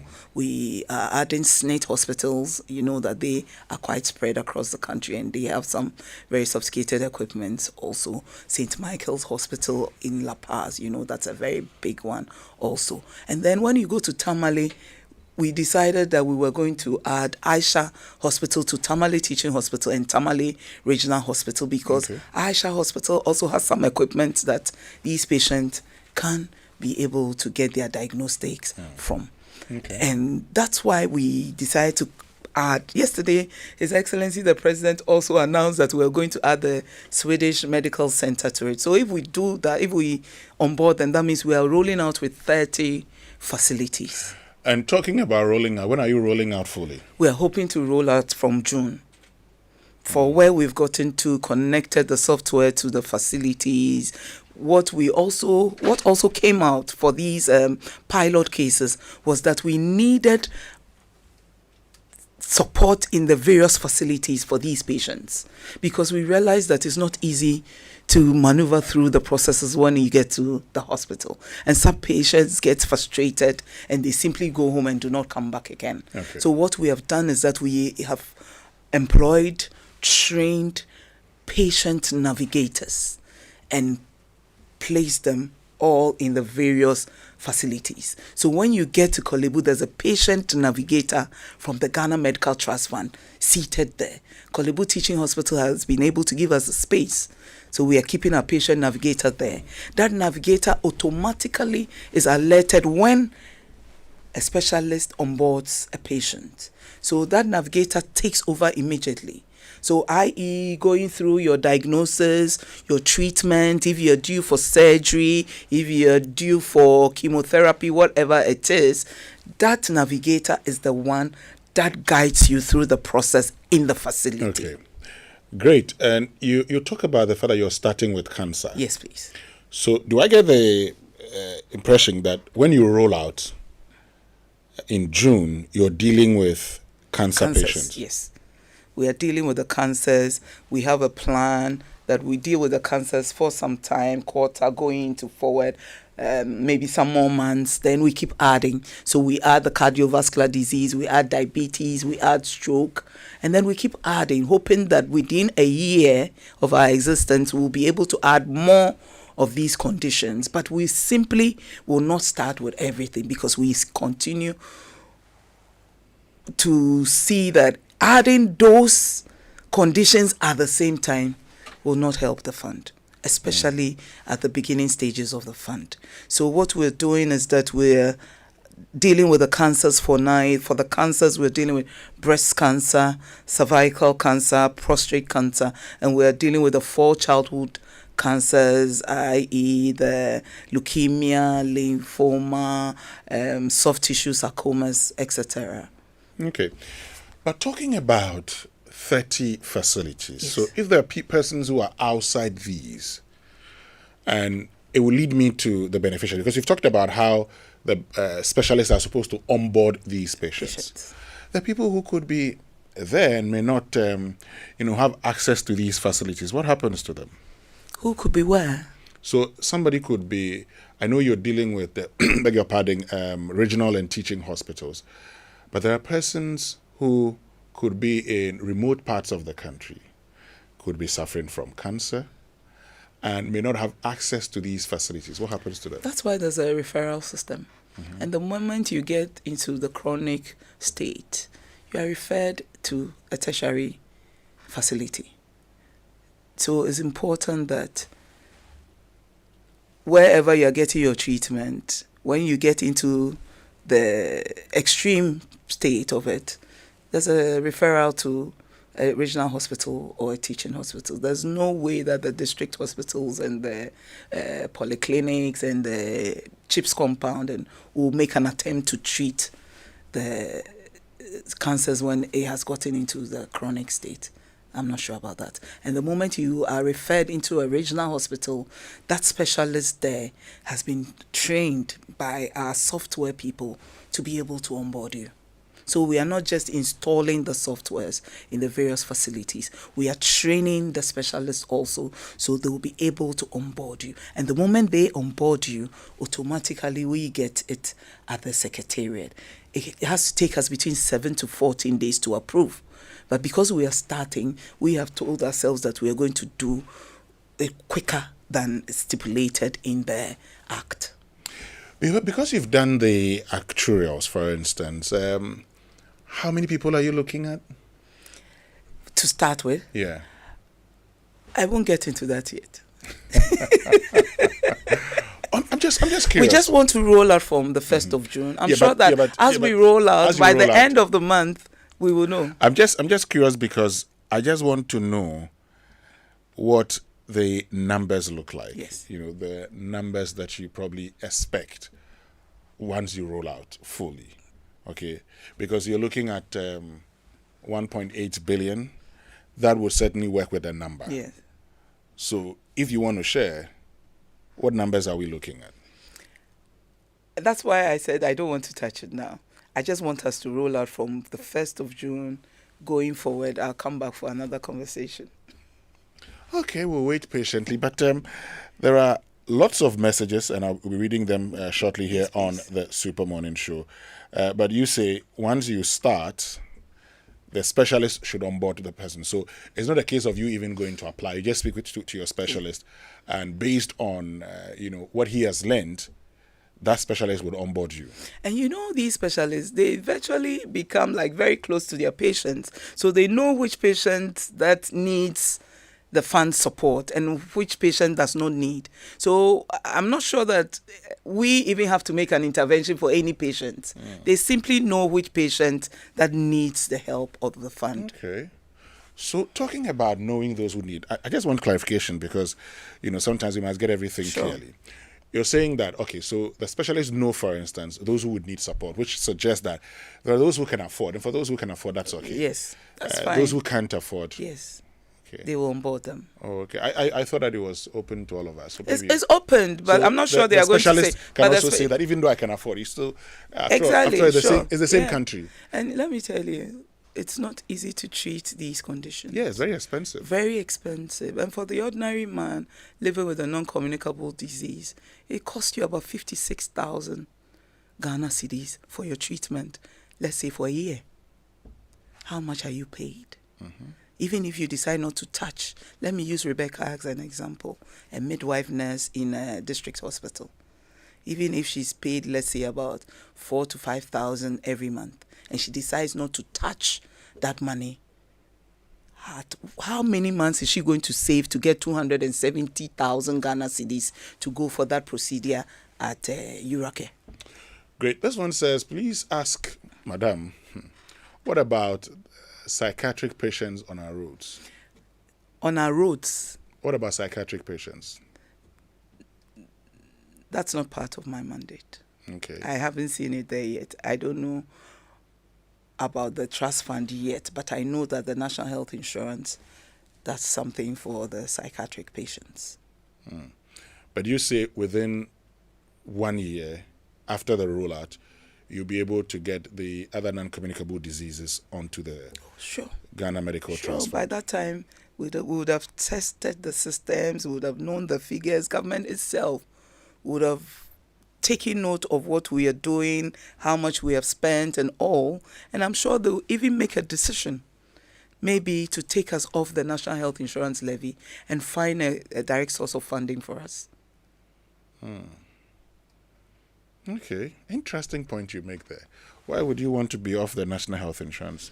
I mean, I think that... Because if you decide to, let me tell you, treating just cancer patients for the next year is costing you, as per the actual analysis, 1.8 billion, sorry, I always keep saying 1.8 billion Ghana cedis.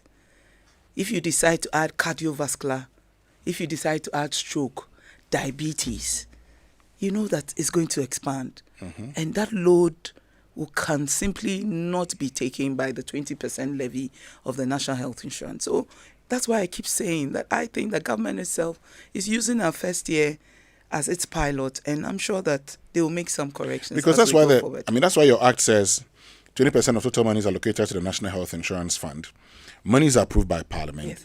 Monies that accrue to the fund from investments, grants, donations, and other voluntary contributions made to the fund, and any other monies or property that may become lawfully payable or vested in the Board of Trustees for the fund. Okay, so maybe... Lots of windows opened there. Lots of windows opened. Except that, as it stands now, monies that are approved by Parliament, well. I don't know, maybe after you start operating and Ghanaians see what you're doing, they can actually suggest that another fund be created. Survival levy. No levy. we use the what is already the there? National Health Insurance. I think that the National Health Insurance would be able to take care of it. 20%. Well, the NHI. And since the NHI fund was uncapped, I think it's doing very well. When was the last time you heard about a facility complaining about its claims and not being paid and all? Clearly it's doing very well. Okay, so this morning we're joined by Adjoa Obobia Dakumopoku, who's administrator of the Ghana Medical Trust Fund, and we're having a conversation about. I'm going to be reading some of your messages shortly, but before I do, let me just tell you about AFricom Travel and Tours, because they're calling on all Ghanaian supporters to travel, cheer, and explore together in style. Their package includes round-trip international flights, travel insurance, match tickets for all 3 Ghana games, comfortable shared accommodation and single occupancy for the VIPs, and visa assistance, guided sightseeing across all host cities, daily lunch and dinner, ground transportation to all match venues. So the standard package is $9,300. And the VIP package is $14,000. Enjoy a seamless, all-inclusive football experience with fellow fans. No stress, just pure excitement. Contact 0596 374618 or 0507 344211 or visit their office. It's at the Augustino Neto Street Airport Residential Area opposite the Diplomatic Shop. The Ghana Post GPS code is GA08431114. Limited slots available. Book now to secure your place. AFricom Travel and Tours, your trusted partner for unforgettable journeys.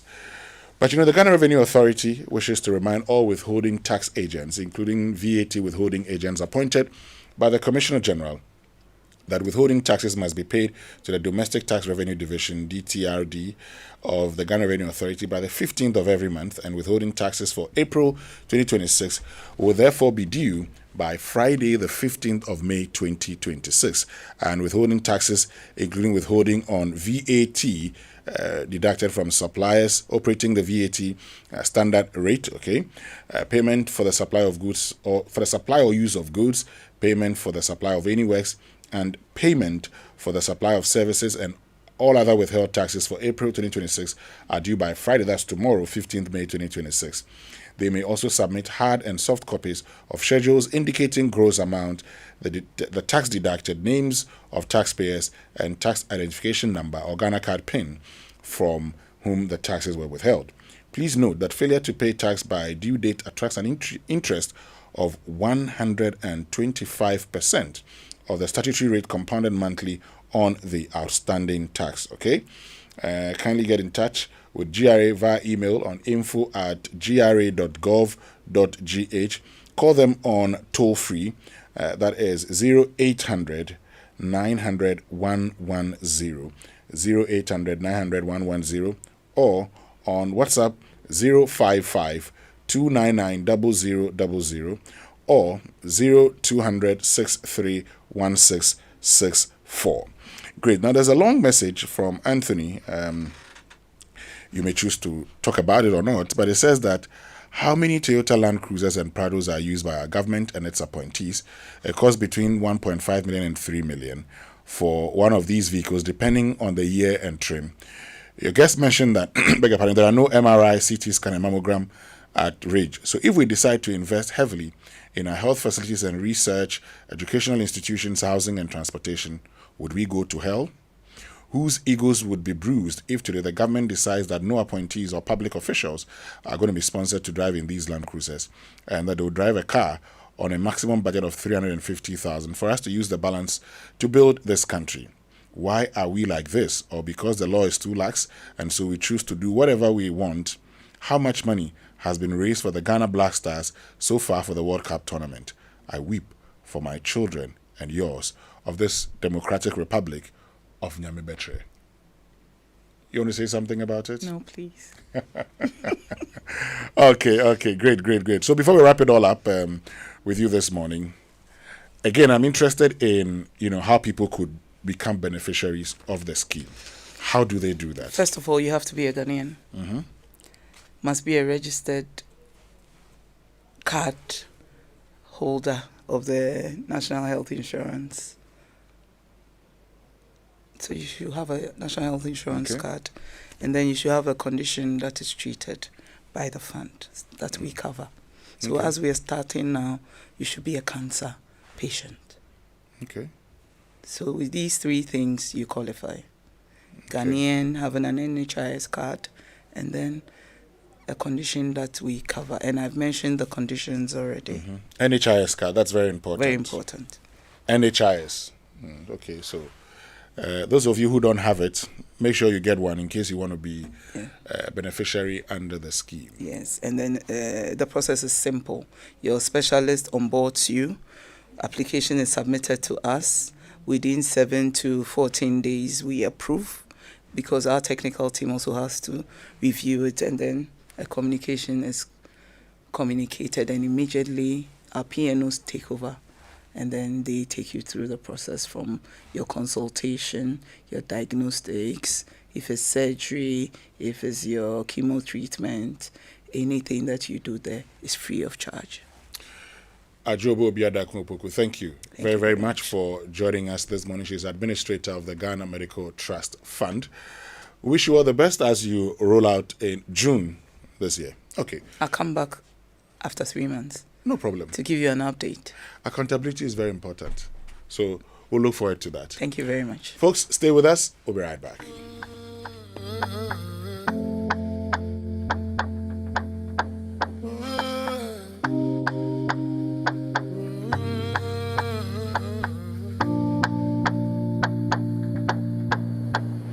That's why is the king's made.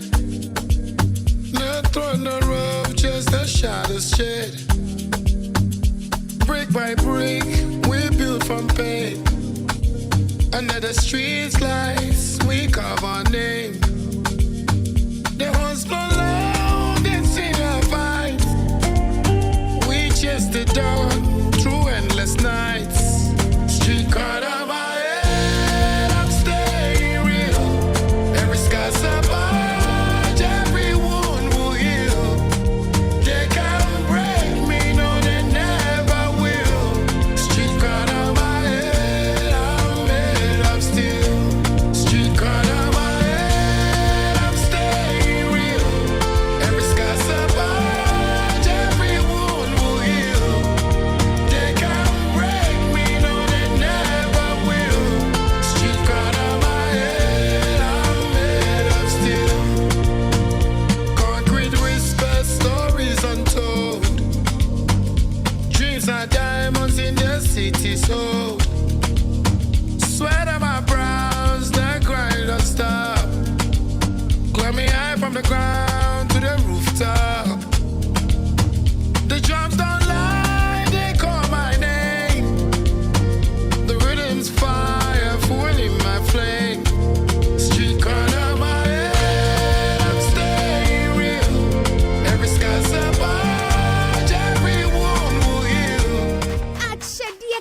Electroland Ghana Limited, yeah.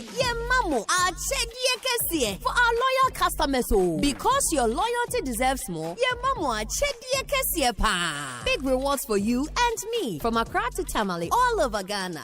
Electroland, yeah, #1. Just buy your favorite Samsung, TCL, Media, and NASCO electronics from any Electroland showroom or authorized reseller store nationwide. Dial *928*8888# or go to register.electrolandraffles.com and enter our weekly and monthly draws and stand a chance to win big. From TVs, ACs, fridges, gas cookers, washing machines, sound towers, mobile phones, and more rewards just for you. Approved by MahamaCares platform. Electroland Ghana Limited. Rewarding your loyalty the big way. Terms and conditions apply.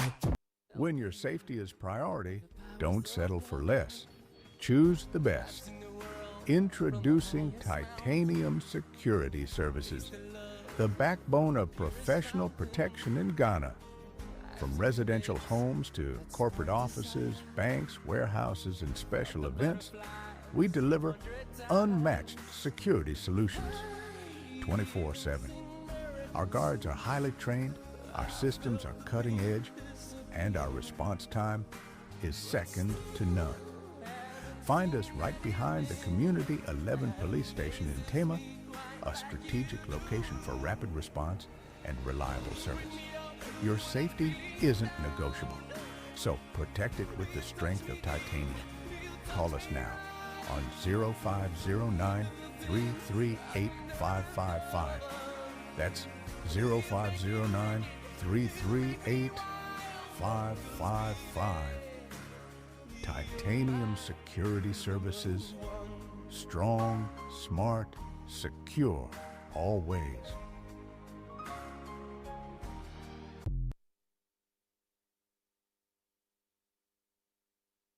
Every day, the grind goes on. We chase the money. We chase the jobs. But sometimes, everything can wait. Ghana have done it. Ghana heading to the 5th World Cup. And in that moment, nothing else matters. Everything can wait. FIFA World Cup time has so, and all 104 games are live on SuperSport on GoTV from 11th June to 19th July. Reconnect today from as little as 98 Ghana cedis per GoTV. Love it.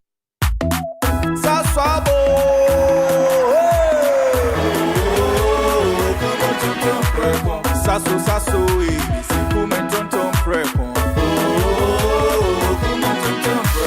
Sasso, sasso, se come tonton preco. Edrana drami ne buseshe. Yeah, how can see any malaria? Minya me kone me sasso spray. Every mosquito study run away. Tonton preco. Sasso, sasso, mi se come tonton preco. Come tonton preco. Sasso, come tonton preco. Nani shamne die e demonstronko. This advert is FDA approved. Never felt this free before. I'm high and I'm getting higher. Welcome to the Joy Sports World Cup Minute with me, Daniel Cranting. The 2026 FIFA World Cup could mark the final chapter on football's grandest stage for legendary rivals Cristiano Ronaldo and Lionel Messi. The iconic duo are set to feature in their 6th World Cup tournament, having both made their debuts back in the 2006 edition. Their remarkable longevity has defined an era, and fans across the globe may be witnessing their final appearance at the competition in the 2026 FIFA World Cup. Cristiano Ronaldo already holds the record for scoring in 5 consecutive World Cups and could extend that historic run if he finds the net once again in North America. Meanwhile, Lionel Messi enters the tournament as Argentina's all-time leading scorer at the World Cup with 13 goals after inspiring Argentina to their 3rd world title at the 2022 FIFA World Cup. In the group stage draw, Portugal have been placed in Group K alongside DR Congo, Colombia and Uzbekistan. Defending champions Argentina will battle it out against Algeria, Austria and Jordan in Group J. And that's all for the Joy Sports World Cup Minute with me, Daniel Cranting. Right, so welcome back and thank you very much for staying with us here on the Super Morning Show on Joy 99.7 FM.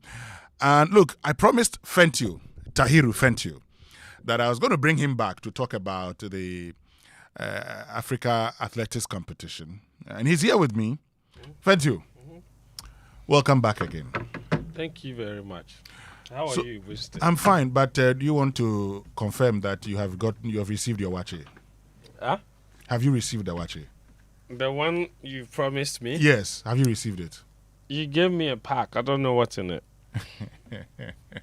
I have to be honest with people. You've learned the politics so well. Yes, I very important. Couldn't you smell what was in the pack? No, I couldn't. Oh, no, what? I think that all the guys know. I have a cold.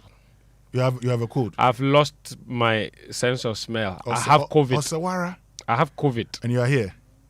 Why? We were working during COVID. No, but during COVID, if you have COVID, you stay at home. Yes. But this one, my COVID is not contagious. So there's that. Atahiru.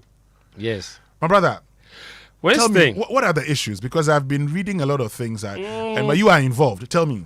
Involved as in you are covering. You see, we so this is a continuation from yesterday. For anyone that missed the show yesterday, Ghana is hosting the entire continent here for the African Athletics Championships. That's the highest level of competition for athletics in Africa. Take it as the AFCON of athletics. This is that's what we are hosting at the moment at the University of Ghana Stadium. So it's brought some of the top athletes from around the continent. Several other really top ones opted not to come because they have a history of attending previous African championships where the organization has been subpar. Asaba 2018, Mauritius 2022, Douala 2024 were all similar. They all had similar issues to what we are experiencing here in Accra. So as a result, a lot of top athletes don't even bother. Nonetheless, they're still really good athletes that show up for these competitions and deserve proper treatment, the best of treatment. Unfortunately, since they've been here, there's been one issue after the other. Organization has been subpar, it's been poor. Competition equipment are not up to standard. And then you have timing issues and so many. So on the first day, a lot of those issues came to the fore because a South African athlete did an interview and complained about the accommodation at the University of Ghana hostels where they are staying, which was the same venue we spent 60 million to renovate for the African Games. Well, what has changed with those venues? They say water doesn't flow. Oh. Yeah. The ACs, they don't have remotes for some of the ACs. They when it comes to food, they're not allowed to eat more than they want to. And so they're being starved. They're not meeting their nutritional requirement. So it's a whole lot. Okay, it's a whole lot of issues. So and yesterday, Ghana, we like to do politics a lot. These things were complained about on Monday, on Tuesday, on Wednesday, which was yesterday. They started sharing videos of the South Africans eating to say that now they are eating good. They should stop lying. And I'm like, let's just stop. Like, we have to have some shame. You understand me? You waited for the people to go and complain. And now because you see, we are very wicked people as Ghanaians. You see, the mindset is wickedness. Like, look. Relax. Don't you Winston, relax. No, I want to explain why I said that. Let me explain. Hold on. Let me explain. Hold on. My job is to make sure that you are relaxed. Thank you. Because the way you are going, please, relax. Relax. Now continue. Winston. Continue now. The mindset there is it's bad. Because, see, after the South Africans complained, and their complaints were genuine, and I spoke to people in LOC that admitted to that match, and that's because they said the caterers were not paid before, and they were asked to go and pre-finance it, and the caterers too are doing whatever they liked. You understand me? So now I'm saying that the South Africans have gone to complain, and yesterday, Wednesday, you went to Tite, and you waited for the South Africans to come around to eat. Then you took a video and you started distributing the video to show proof that the South Africans are eating. What is the mindset of this? Like, what is that? Because I never saw videos of other athletes eating, only South Africans. It's like you targeted them to go and take the video of them eating. Then you took a picture and a video of the South Africans eating, and you send it to people and distribute, and the people are sharing it and saying the South Africans are eating good. Well, like, who does this?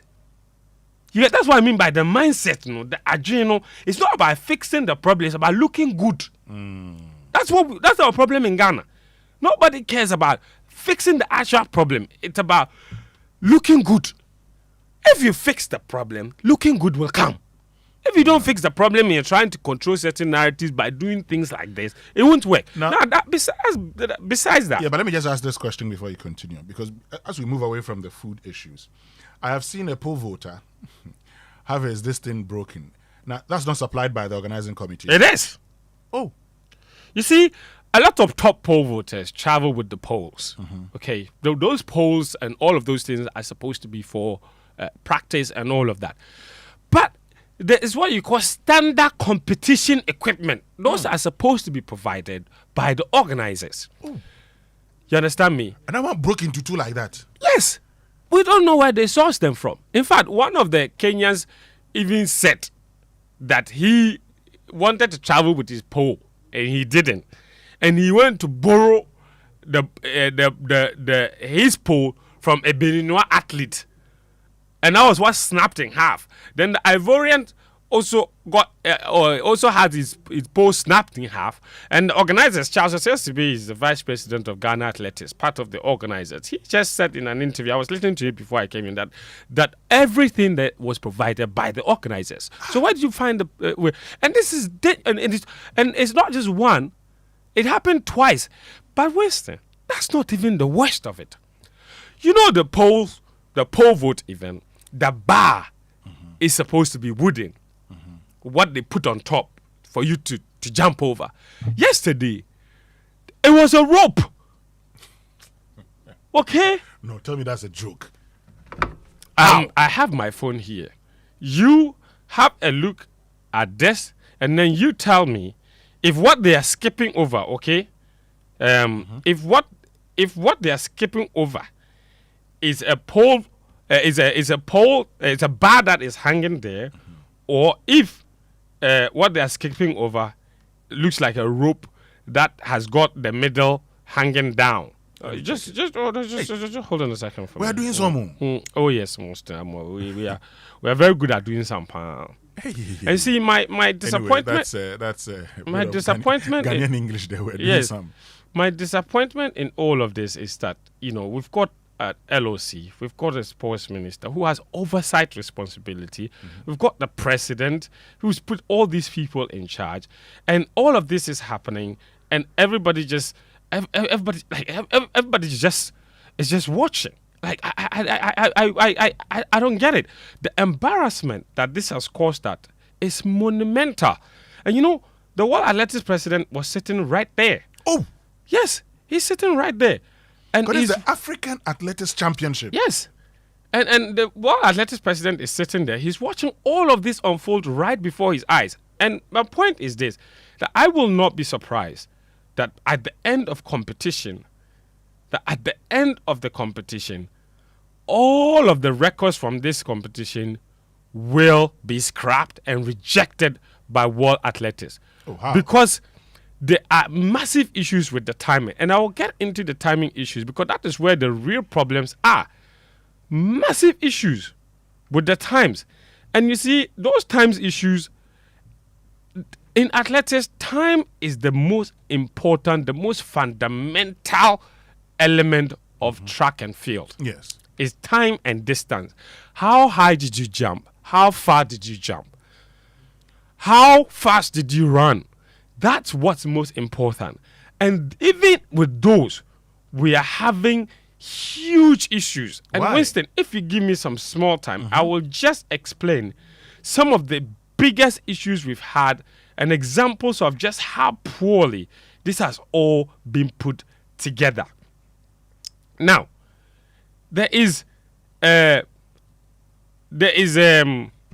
so Winston, here, so by the way, before you go on, is that a bar or is that a rope? Oh. That the guy is jumping over. Oh, come on. I mean, video no lie. Thank you. What is it, Winston? Is it a bar? No, stop laughing. Describe to the people where you are watching. This is not a bar. Uh-huh.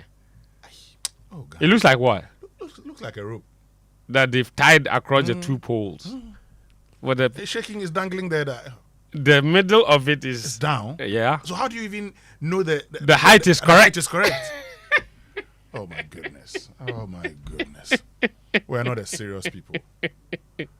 You're telling me why the World Athletics could reject all the results. Yes. Okay. So now the way the television broadcast in itself also has its issues. I'll get to that. But let's talk about the times. Now, the timing of athletics events are done by what they call the photo finish camera. The photo finish camera is made up of multiple hundreds of infrareds, lasers or whatever to determine down to the microsecond. And I remember the Olympic Games. Yes, down to the microsecond, whose torso, by torso I mean like your chest, upper chest area, has crossed the finish line first.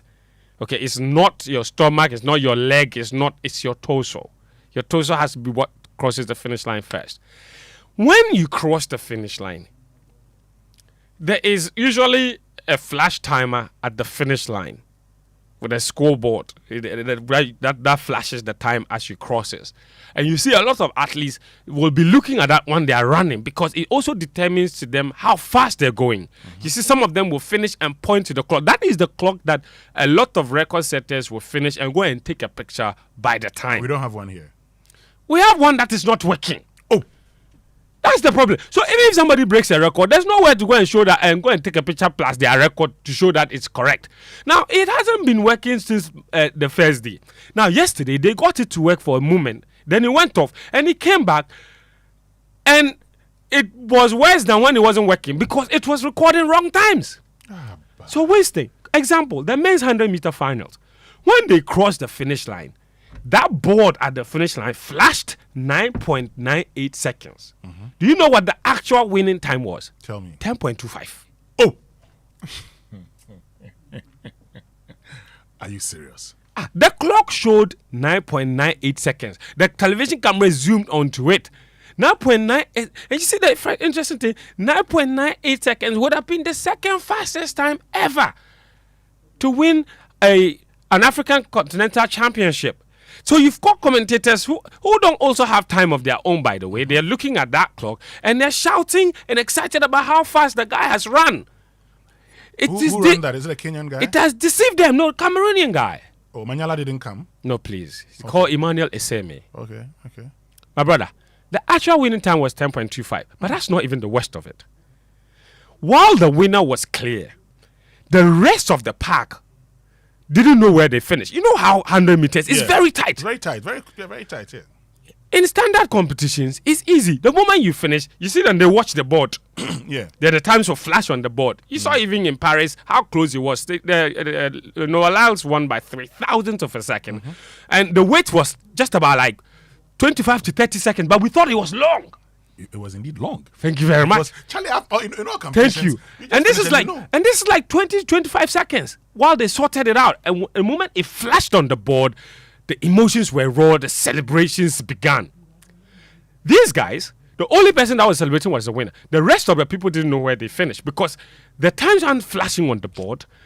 And the athletes, they gathered around a mobile phone, somebody who filmed the end of the race with a mobile phone, to all watch and find out and then freeze the screen at the finish line to find out where they finished. Professional athletes. My goodness. To determine who came second, who came third. That one, when they froze the thing, the body said, oh, my chest is in front. This one says, no, it is me.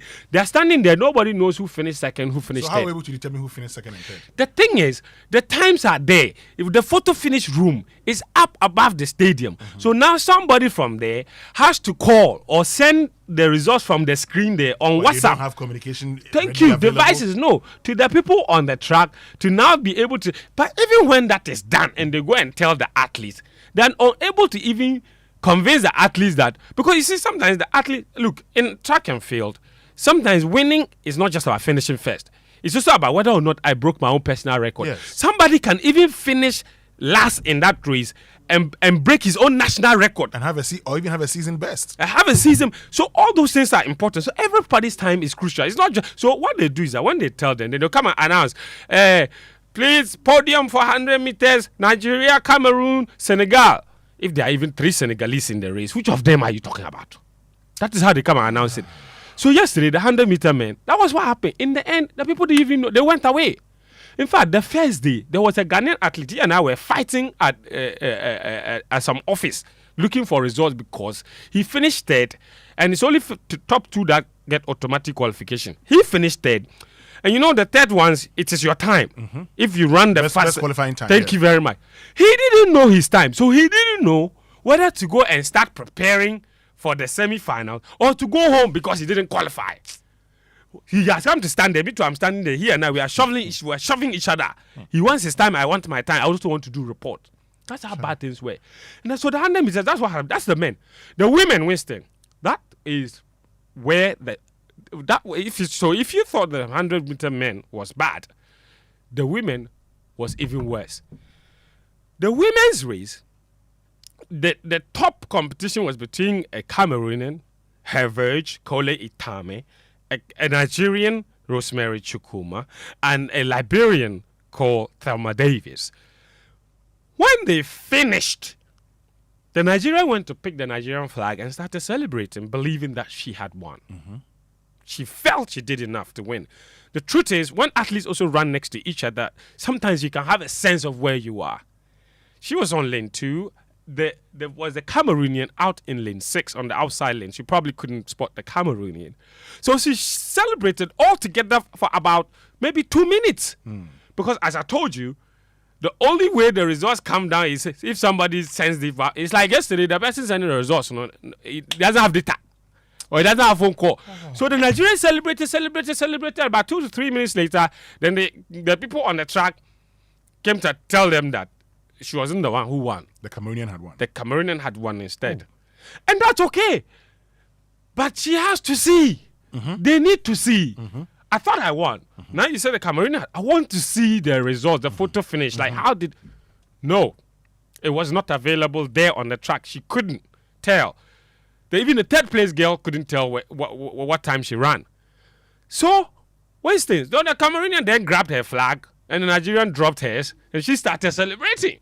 And the Nigerian was now very frustrated because she thought she had the gold. Now she's been awarded silver. I spot her. Even I'm frustrated for her.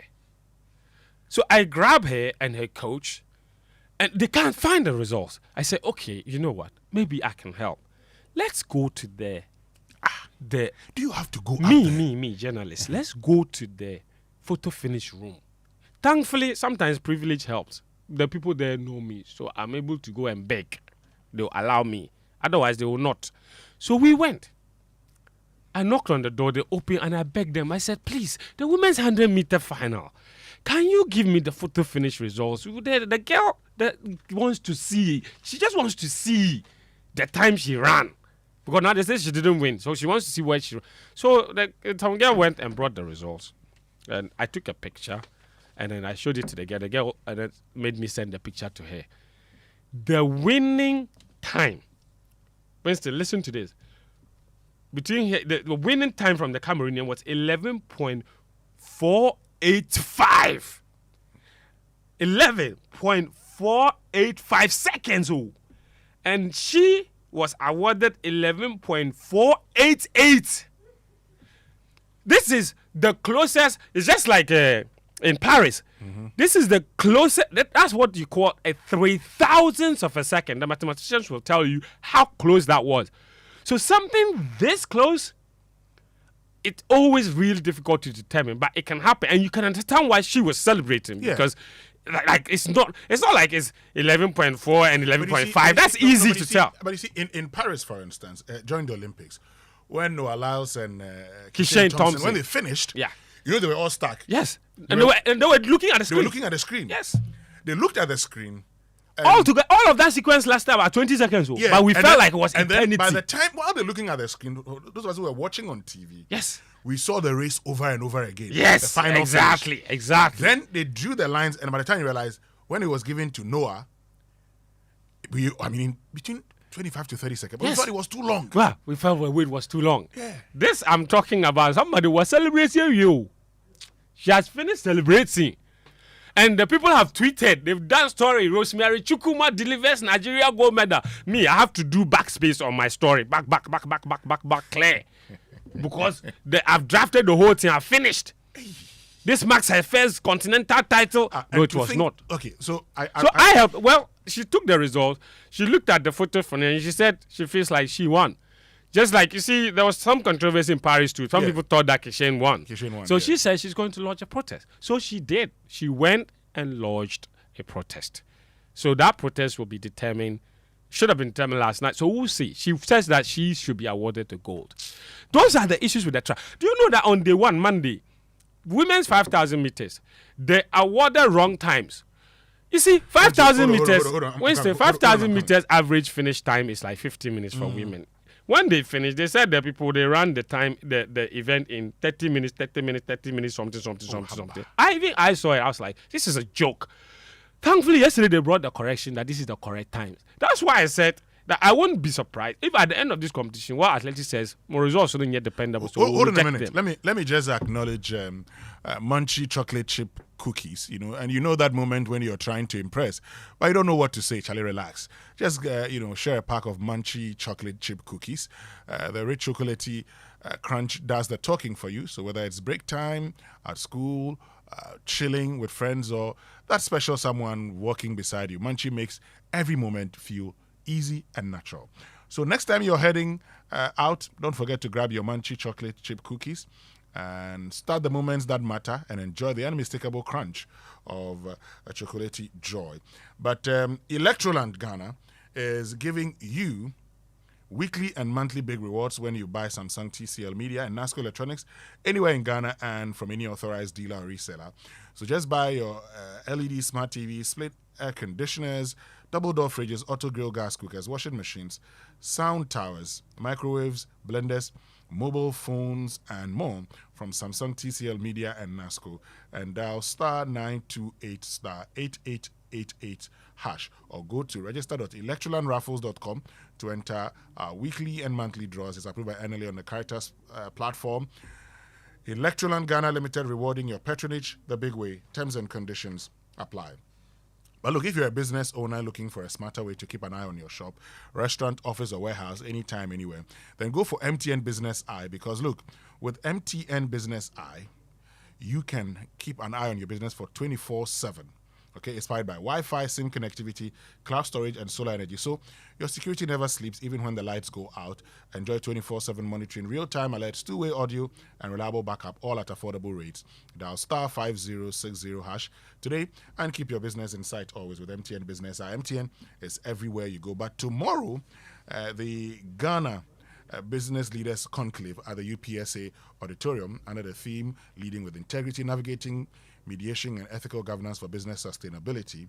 Okay, now it features His Royal Majesty Otumfuo Osei-Tutu II Asantehene, and the conclave offers a rare opportunity to hear directly from one of Africa's most respected traditional leaders while fostering candid exchange among key decision makers shaping Ghana's economic future.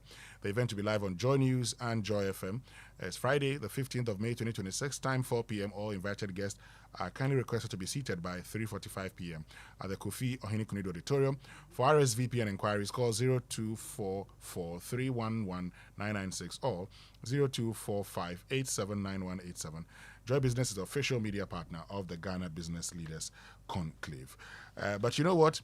Kingdom Books and Stationery Limited, your number one supplier of quality office essentials, equipment, and furniture at affordable prices, is introducing an online store for your shopping convenience. What this means is that you can simply shop by logging on to kingdomstoreonline.com without physically coming to any of their branches. It's hassle-free. They will arrange delivery to your home and office within a reasonable time. They have a free delivery within Accra and Time and accept payment via Momo across all networks. Terms and conditions, however, apply at Kingdom. Quality and affordability are their hallmarks. Thank you. Yeah. Let me tell you about Mfansipim at 50. Since 1876, one name has stood at the cradle of secondary education in Ghana, and that's Mfansipim. For 150 years, MahamaCares has done more than just teach. It's meticulously shaped leaders, built uncompromising character, and inspired generations to serve our nation with distinction. From its hallowed halls in Cape Coast, MahamaCares has produced global icons who continue to redefine excellence. And this year, as we celebrate a what? How do you say that word? Sesquicentennial? It was sesquicentennial. Sesquicentennial. Yes. Thank you. As we celebrate a sesquicentennial legacy of brotherhood and impact, MahamaCares is giving back. In partnership with Smile for Ghana, MahamaCares invites the general public to a special dental community outreach in the heart of Cape Coast. It's happening from Tuesday, May 12 to Friday, May 15, 2026. It's more than a celebration, it's a commitment to the community that raised us. Join the national conversation on the future of our education. Follow this journey online with the hashtags MahamaCares at 150. MahamaCares, Jin Shekan.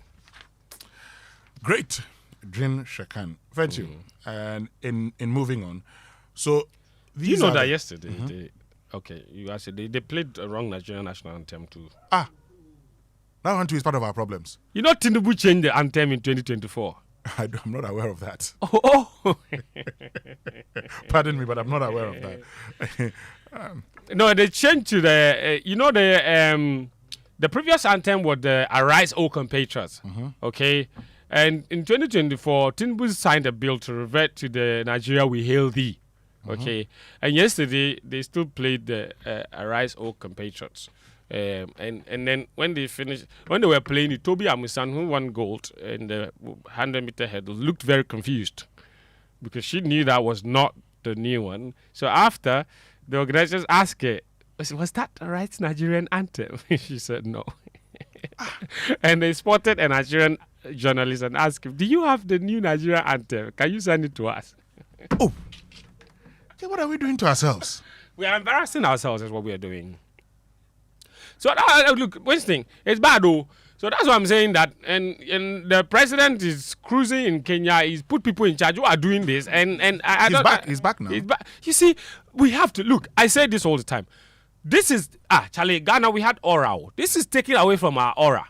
Yeah. And the president has a responsibility, a direct one. No, because at least the putting people in check. The Africa Games that we did, that one we're complaining about how much we spent. But yes.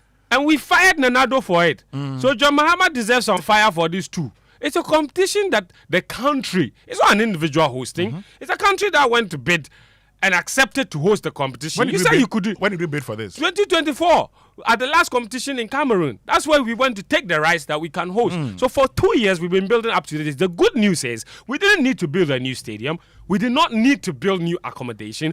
All of these things. We had them already. Yes. Thanks to the African Games overspending, but who cares? We have them now. All we need to do is put them to the right use, and we can't even do that. Winston, that's my frustration. We can't even do that. Cry the beloved country. What is the meaning of this? You get it? It's like we enjoy embarrassing ourselves. The chief of staff was at the opening ceremony. He left just yesterday. It's like he doesn't even know that his Twitter account is posting that. Like it's not sensitive to the issues. It's tone deaf because the guy has come. The social media manager has come to post things from the opening ceremony. When the issues have moved on from opening ceremony and everybody is complaining about the issues that are happening, it is now that you are posting a video of a chief of staff at opening ceremony and giving speech. That's not what we want to hear right now. We need the issues fixed. There was no investment into television production, no investment into equipment, no investment into the things that will make even life easier for the athletes. Who are the members of the planning committee? All LOC, you mean? Yesterday we spoke about them. That one cried. Some people called and said that we were not being fair to the LOC. Who are the members of the LOC? Mr. Farhan, GCB MD, is the chairman of the LOC. I've not seen a letter from him saying that he's not interested or he has rejected there. So long as you've accepted to be there, and if they mention your name, you can't be upset that your name has been mentioned. On there? You understand? Mr. Bolare is there. Kwamina Anoche is part of the committee. The chief of the chief director of the sports ministry is part of the committee. Mr. Ba Fuseni, the president of Ghana Athletics, is also part of the committee. We have several really in fact, the NSA board chair, Mr. Dr. Fred Awa, is also an important aspect of this conversation. The entire NSA, in fact, Veronica Komi is also part of it. Veronica Komi is the Deputy Director General of the National Sports Authority. And so there are some really important people on that committee that I expected much more from. You see, and the issue has to do with financing. The point is the sports minister ultimately has oversight responsibility. Yesterday, I had I tried to bring in the sports minister, and Kojo said it's from finance ministry. They release money. And I said, that's true. But the sports minister is the one that goes there to get the money. So he has a certain responsibility too. Yeah, but he should have actually made sure that the funds were released to him long ago. You understand? But a lot of the issues are not money issues. We also have to admit. Yes. A lot of them are not money issues. It's preparation and organization issues. And simply, we've dropped the ball. The anyhowness of the Ghanaian is what has led us here. And too many people are hiding behind certain things and certain people running away from responsibility. Hold your fire. Let's go and have some watching. Thank you, Mr. Because our time is up. Thank you very much. Thank you, Tahiru. Thank you. My name is Winston Amoah. Do have a lovely day. We leave you in the safe hands of DJ Obeti. What is